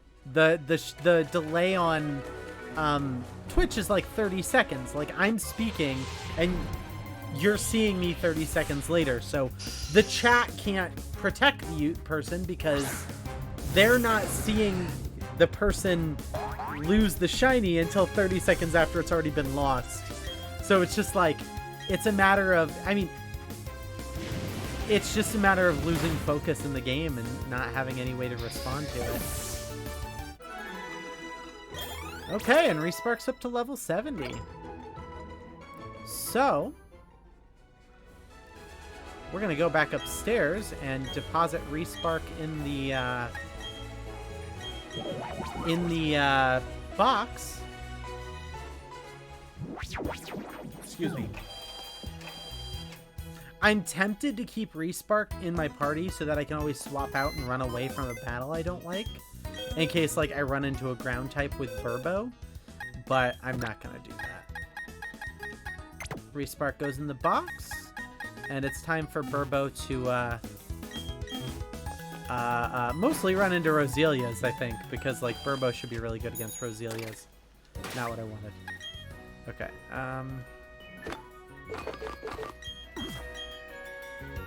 Solo, please. I just want to be by myself underground. Thanks. I have to walk my way all the way back to the west,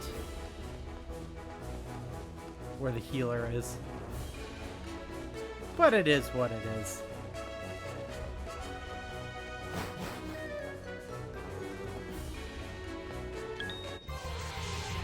Wingull, for example, I should be able to beat up pretty good.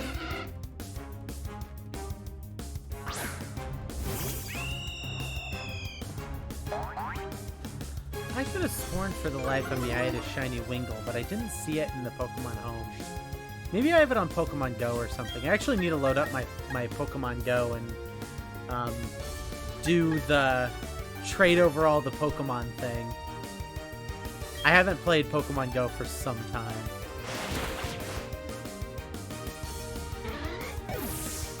I should probably do that.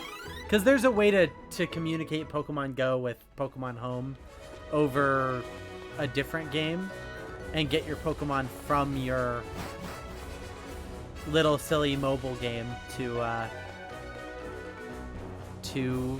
the Pokemon Home and use them from there. So I'll have to do that at some point in the near future here.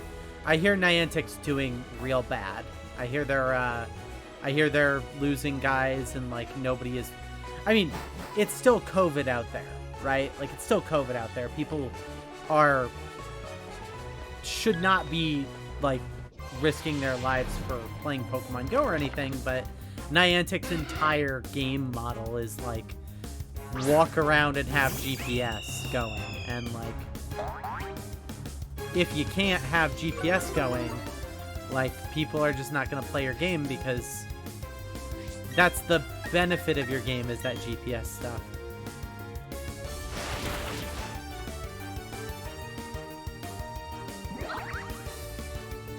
I wonder if Pokemon Go will ever get added to the...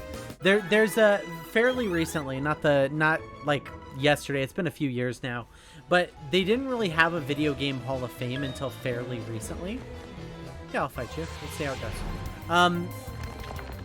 But for the last like 6 years or something, we had Video Game Hall of Fame, and I'm wondering if they will ever. I'm wondering if they'll ever put Pokemon Go or something like that in that Hall of Fame. Maybe, maybe not. I don't know. It's just curious. I'm curious.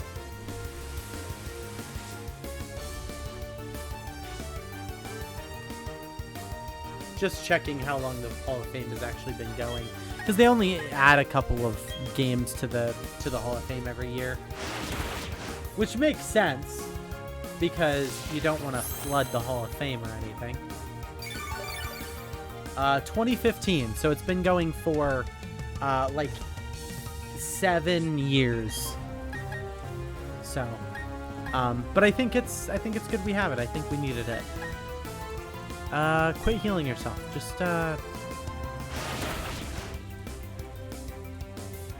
good job, Burbo. I don't think they put Pokemon.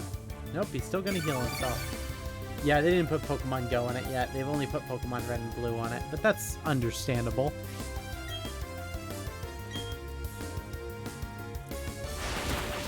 Minecraft is the newest game on it, and that's from 2011. They do have Pokemon Red and Blue, though, so that's good. Red and Green, because the original Pokemon releasing was actually Red and Green in Japan. And actually, maybe Japan got Blue as well. Yeah, they got all three. They got Red, Blue, and Green. But we, in North America, didn't get blue, their Blue. For whatever reason, they turned Japan's Green into our Blue, and then they didn't release Japan's Pokemon Blue in North America.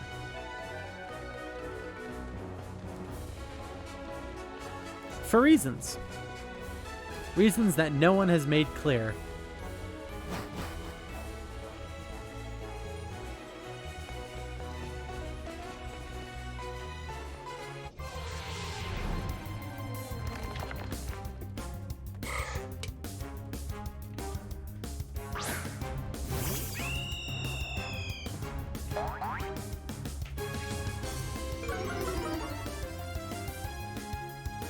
Right.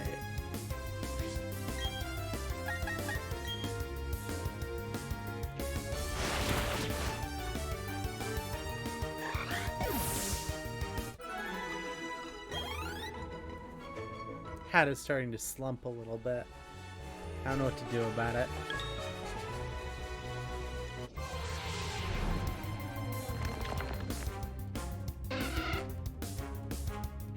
Wingle's shiny. The only difference between Wingle, which is this guy right here, shiny, and the regular one is the little bands around its wings are green instead of blue. But it's only got like 3 colors, so like that's not that surprising, you know?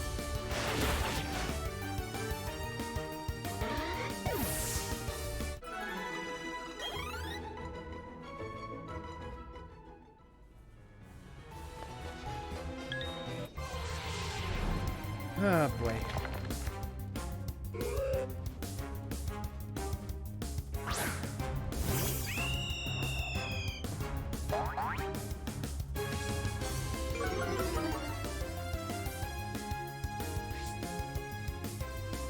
Burbo expects me to come up with a great strategy, but I don't have one.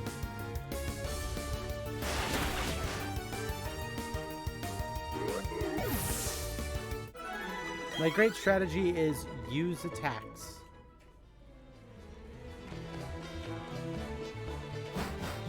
I'm gonna go up and heal real quick. Just to be safe.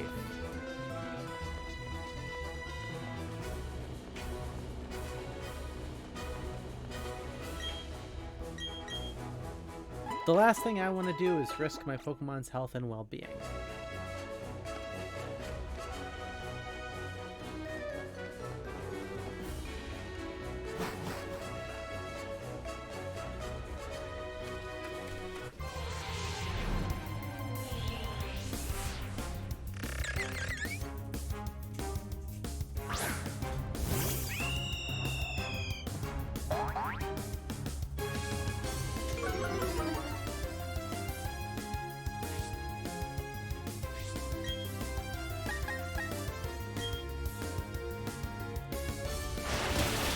I might change my moves so Aerial Ace is the first move on the list.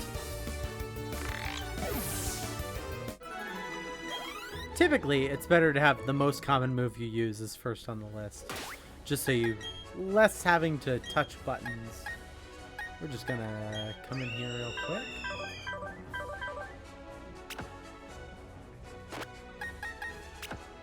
There we go. We're gonna put Brave Bird down there too. Alright. That should make things a little quicker. Just a little. Whew, excuse me. Running out of steam, boys.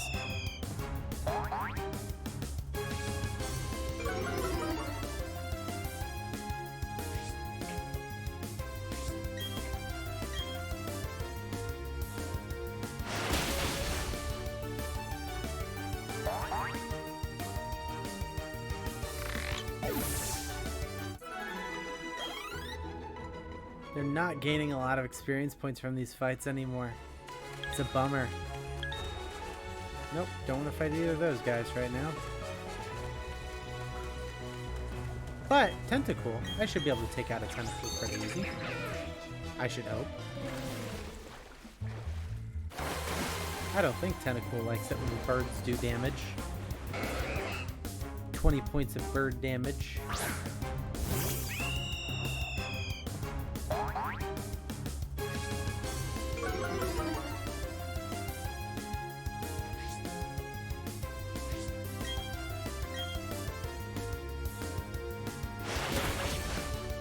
Good. They don't. They do not like it when you hit them with bird damage. As long as I continue avoiding the ground-type Pokemon, I should be fine. And I actually think I can fight the, I keep forgetting what the frogs are, but I think they're safe to fight, actually. Golbat's probably also technically safe to fight. Probably. Maybe. Potentially.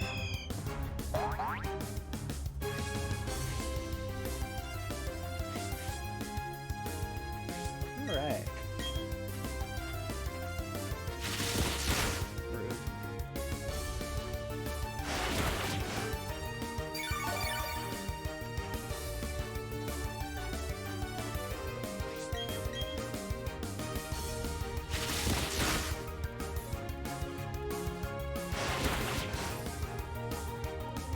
Gonna be healing a lot with Shell Bell here. Shell Bell heals Burbo whenever Burbo does damage. Heals them a little bit depending on how much damage they do, so it's gonna be real easy.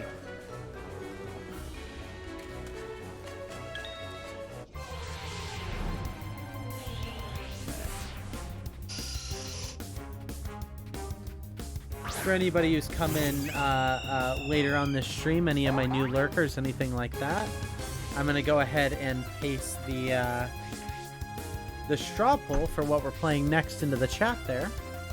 Please feel free. Oh, my little window thing isn't quite right, is it? My chat kind of cuts off the links and stuff. That's no good. Huh.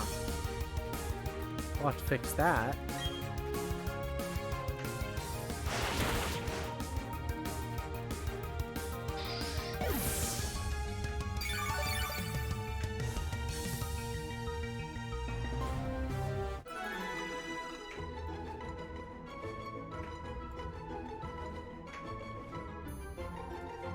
I don't know what the deal is with that. I'm gonna just go ahead and post hi in the chat too. There we go. That bumped it up. I don't know why the other one didn't. Okay, I'll post the fight me, Frogman. You're probably fighting type. There's the link to the poll for what we're playing next. Feel free to put in 1 to 3 votes in there. And whatever wins is what we'll move on to. And if there's a tie, I'll roll a dice and make a decision based on that. Based on the ties. Not like I'm gonna just choose 1 out of 8. But like, I will roll a dice depending on how many choices there are, and we'll choose that way. I imagine this will be another week or 2 to get through this game. I don't know that for sure. I can't make any promises, but I'm gonna get we're getting close to the end of the day here for me for this stream, and we've almost got 4 of our Pokemon up to 70. Like I said, I'd like to be at like 80. I feel like that's the save point, but that's a lot of grinding.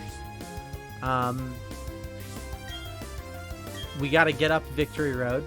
We got to get to the Elite Four. And then, yeah, once we get up Victory Road, grind to level 80 probably, and call it a time.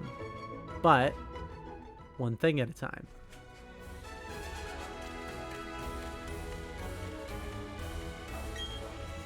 All right.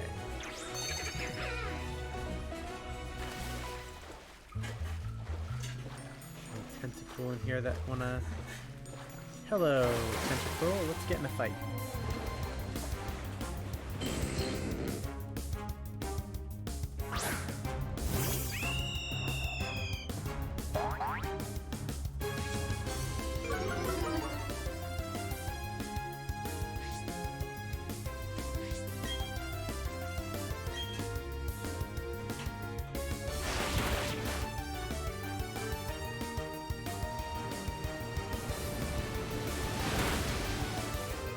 Wow, that did a decent chunk of hit points.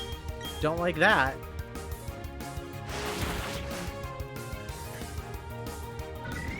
But we gotta take on these stronger guys to get more hit points. And Shell Bell, obviously, is useful. Allergies is almost at level 60 already. Not gonna get there by end of day, but I mean, it's still something.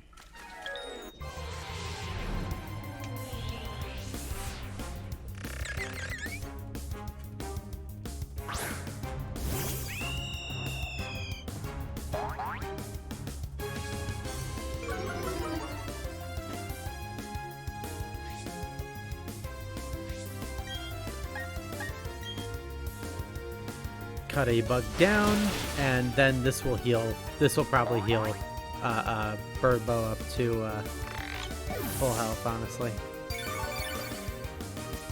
Oh, nope, never mind.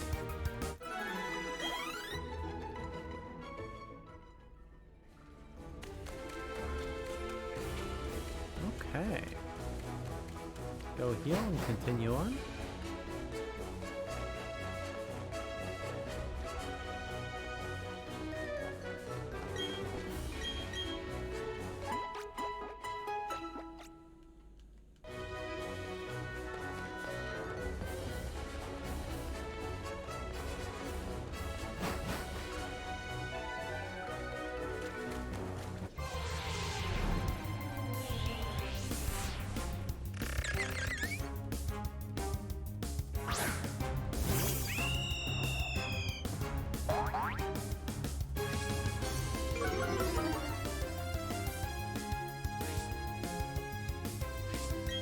My Pokemon keep expecting me to come up with a grand strategy, but I'm not going to. I refuse.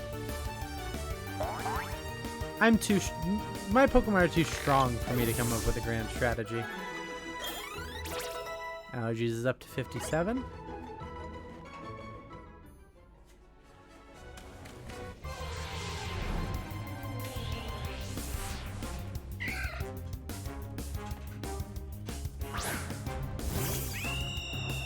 Even Hat is going to have to avoid the ground types and the grass types. So I don't know who I'm gonna use. I'm gonna train Hat against.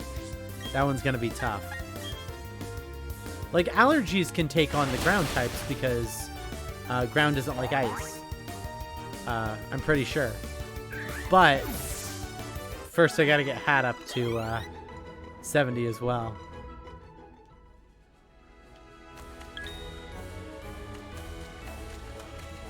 Just fight me. It's very fiddly how to land on these guys.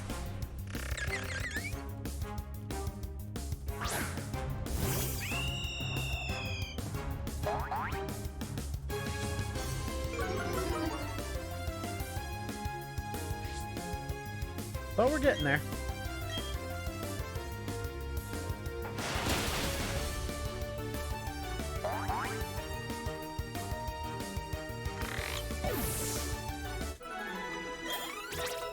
Alright, level 69 for Burbo. If we can crank out one more level in 12 minutes or so, then... Nope, I don't want that one. That guy's a ground type too. Not good for Burbo. Not good for any Burbos.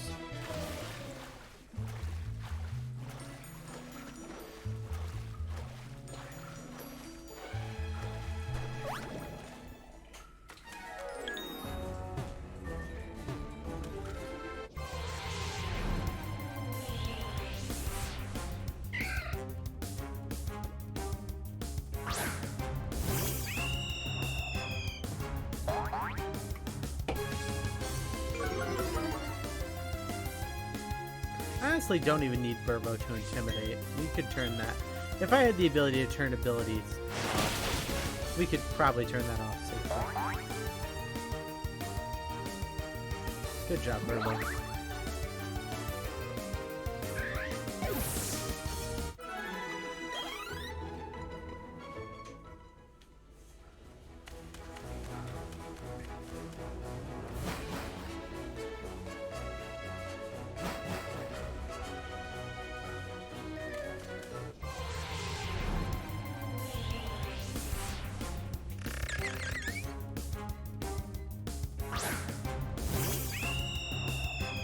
Level grinding is not the most exciting thing in the world, which is why I may do a stream that's not a Saturday stream. We'll see, but I'm not going to be on camera while doing it because I just don't think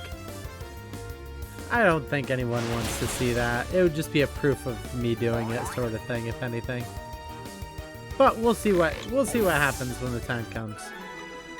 I said I was going to do one last week and I super didn't, so we'll see.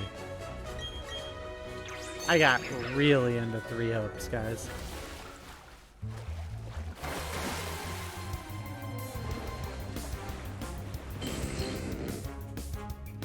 Tentacruel. Scourge of the Seas.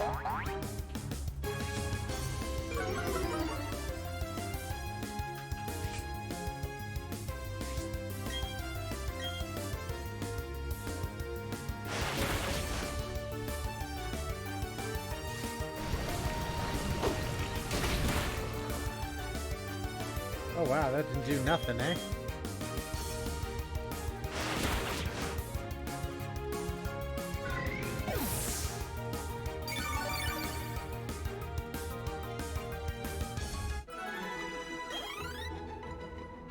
Yeah, the Tentacruels give me a little more hit points than the little guys do.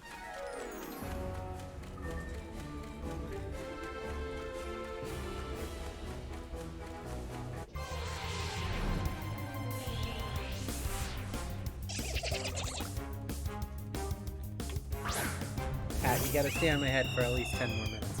Come on.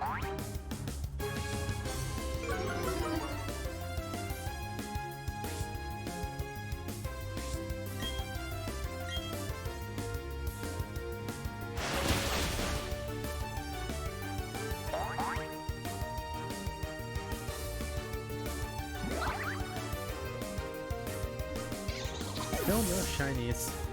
Rip.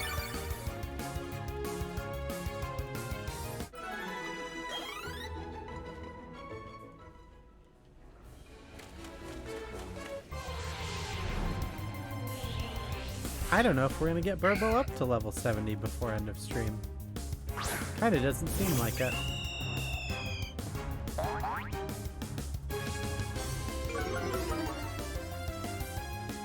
Not that it's the end of the world.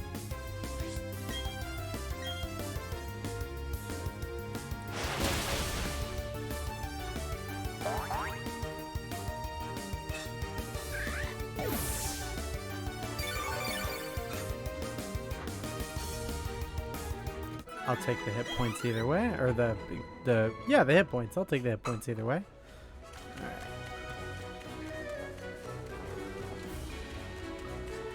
Okay, I think we're gonna go south for a minute and see if going down to the other side doesn't earn me a little bit more on the XP way. I think it will.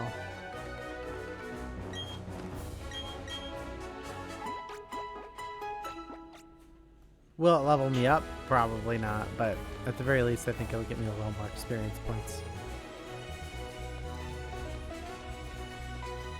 Slightly stronger monsters down here. Pelipers and such. I don't want to fight the dragon. I think I can take on Bivardel. I hope.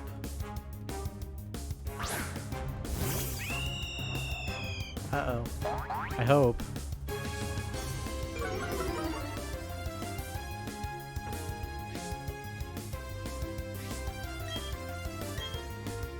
I could do close combat on him.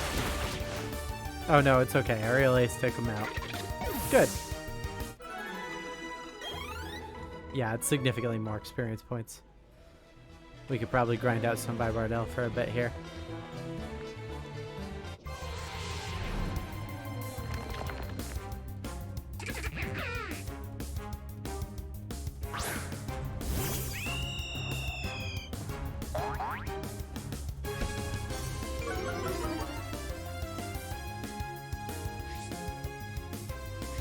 I remember back in Pokemon Stadium, the N64 Pokemon Stadium, they had a way for you to plug your original Game Boy Pokemon games into the controller called the Transfer Pack.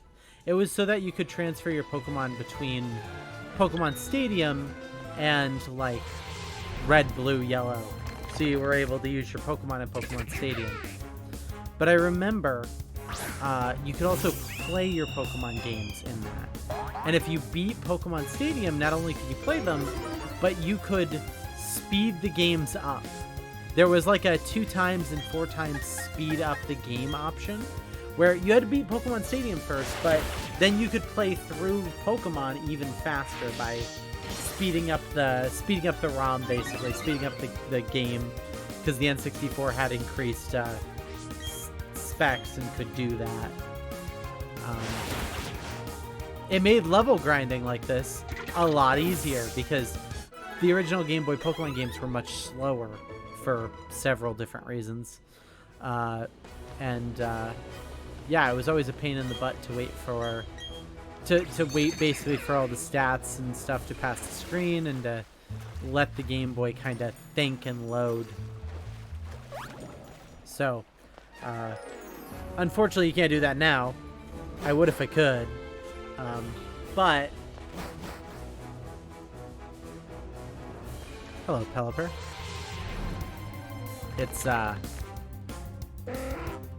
It's just unfortunately this is level grinding. This is the long and short of it. And 64 is the only one. Yeah, unfortunately, there were a couple of to let you speed up. Yeah, unfortunately, it was the only one that lets you speed up any of the games. I suspect that it had something to do with how the like I said, it was you basically plug the Game Boy game into this transfer pack thing that would then plug in the back of the controller, and they built it like that so you could put your Pokemon into Pokemon Stadium and then battle with your Pokemon. That was like the thing. But it was the only one that lets you speed up any of the games, because Game Boy games, not incredibly fast, kind of slow. So yeah, the Pokemon Stadium 1 lets you do it. I don't know if Pokemon Stadium 2, I imagine, also lets you do it just with Silver, Gold, and Crystal instead of just Red, Blue, and Yellow. I'm not 100% sure on that. But yeah, it was the only one that lets you do that. And I remember it was also one of the only ways for you to get Mew, I think. Is like if you beat Pokemon Stadium all the way through to the final thing, they would let you use the transfer pack to upload a Mew to your game. So you didn't have to go to like the mall events or whatever. You could just beat Pokemon Stadium, which was not an easy game to beat, but you could get a Mew that way. And I think Surfing Pikachu as well.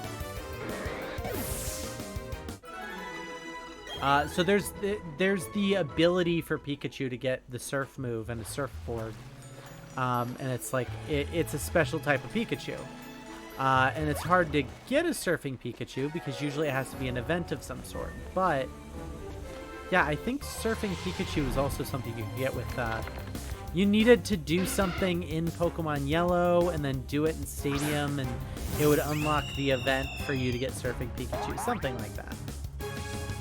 A lightning type with Surf is nice because ground types can't be hit by lightning type moves, and Surf will wreck a ground type move very quickly.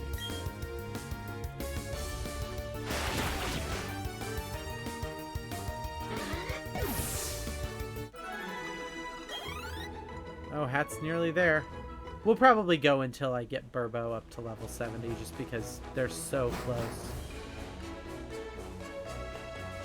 Burbo's at like 3/4 the way to level 70.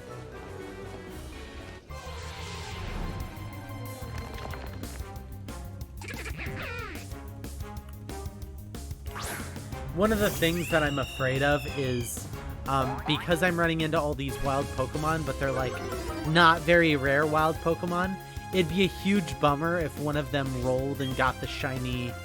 Like if I got a Surfing well, no, it's a fighting type move. That shouldn't do anything. The problem with Surfing Pikachu is up until now, there's been no way for you to get a Surfing Pikachu that you can then put in Pokemon Home. You can get Surfing Pikachu. Actually, that might not be true. Hold on. That's a lie. I'm lying. I do have Surfing Pikachu. You can't breed Surfing Pikachu and get other Surfing Pikachu with Surf. But yeah, I do have a couple of Surfing Pikachu. Back when the Pokemon Soul Silver and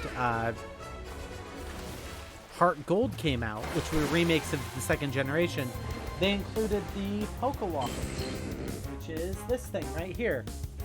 It's a little pedometer that they included with all the games that you could put a Pokemon on it and then walk with the Pokemon, and they'd get stronger as you walked with them. And that pedometer, there was a special way you could get Surfing Pikachu using it. You basically like had these little courses you could go on the pedometer that would let you catch certain Pokemon, and one of the secret courses was the Surfing Pikachu course, which would let you unlock Surfing Pikachu. So I do have a bunch of Surfing Pikachu that I was able to port over, but that's really the last way you could get them that I can remember. I don't think there's been a chance to get them for like the last decade.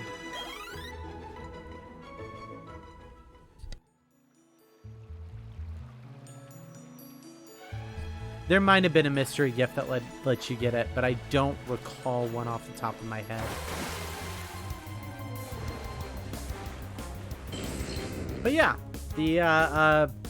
I'm sure I have at least one or two Surfing Pikachu kicking around. Pikachu is not an overly good Pokemon for battling with. They're very fast, but their attacks aren't overly strong. So typically I don't use Pikachus, and so surfing Pikachu is not the best in the world. In the last game in Pokemon Sword and Shield, they did make a surfing style Raichu that doesn't, I don't think it has surf, but it like has a tail that, I'm worried about Burbo here. One sec.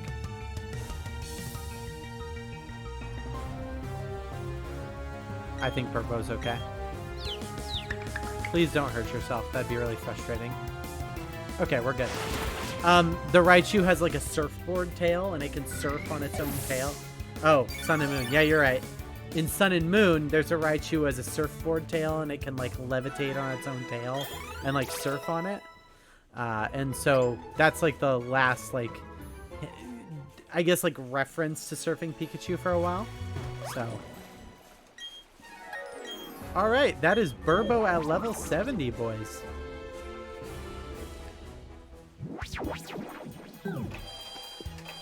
So, we are going to kind of wrap it up here. I'm going to go ahead and put Burbo back in the box. Welcome back. We are just, we're wrapping up. We've gotten our, these 4 Pokemon up to level 70. Simba, Nat1, Respark, and Burbo are all there. Hat's at 66, so Hat's getting up there, and Allergies is not totally up there yet, but you know, it is what it is. We are going to next stream probably get them up to level 70. Shouldn't take too long, but like it's still grinding and it's like this. But yeah, we're gonna call it a day because I'm getting tired, honestly, and you know it's 5 o'clock and time to wrap up. Probably not gonna stream next week. We are going on a trip and we're not gonna be around, so I'm not gonna stream next week. Might do some sort of after work like grind stream where I'm not on camera and stuff, but we'll see. I said the same thing last week and then I didn't do that thing like I said, so maybe I will, maybe I won't. In either case, thank you everybody for coming in. Thank you to my lurkers for being around. Thank you for my viewers who participate in chat. You can go to my YouTube, which is linked there, to watch any of the missed streams. And you can go to my Twitch. You're already on my Twitch. Twitter. Oh, thank you. You can go to my Twitter to get updates and stuff when I remember to tweet. Not only that, but I have my poll on Twitter right now as a pinned tweet to see what we're going to play next. So I'll leave that up for a few weeks, and we'll see what happens and what we decide to play. Yeah, so thank you everyone for hanging out. Please go make sure you stay hydrated since it is sweltering everywhere right now. Make sure you hey, oh, by the way, Nintendo has just announced that they are going to stop letting anybody put any payments into the 3DS. So if there's anything you want on the 3DS, you need to buy it now from the eShop, because if you don't, you got like another month before they won't let you put any currency into the 3DS store anymore. And then that's it, boys. 3DS is done. So make sure you buy your games if you're going to buy them. You buy them soon. I don't know what they're going to do with like Pokemon Bank and stuff. It may last a little longer, but they're definitely getting ready to shut off the eShop and permanently expire the 3DS, which, I mean, isn't surprising, but is a little sad. Okay. See y'all. Please, be safe. Have a good time. If I don't see you between now and 2 Saturdays from now, or 2 Sundays from now, because I stream on Sunday, Patrick, come on, get with the times. Yeah, we can do a stream, throw the or a raid, throw the stuff in there. You know me, I'm okay with doing a raid. Yeah. So we'll call it a day. Thanks everyone for hanging out. And let me try to remember how I do the thing where I set up a raid. You should post what you want the thing to be. Yeah, the message thing. I can't just do that. Is it slash? It's slash raid.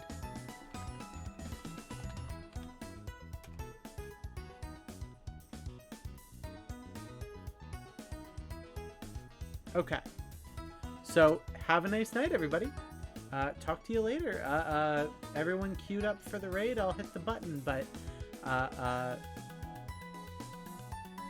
yeah, it looks like the message will be Knaves incoming. I like that. That's funny. Okay. Thanks for hanging out, guys. Have a nice week. See you later.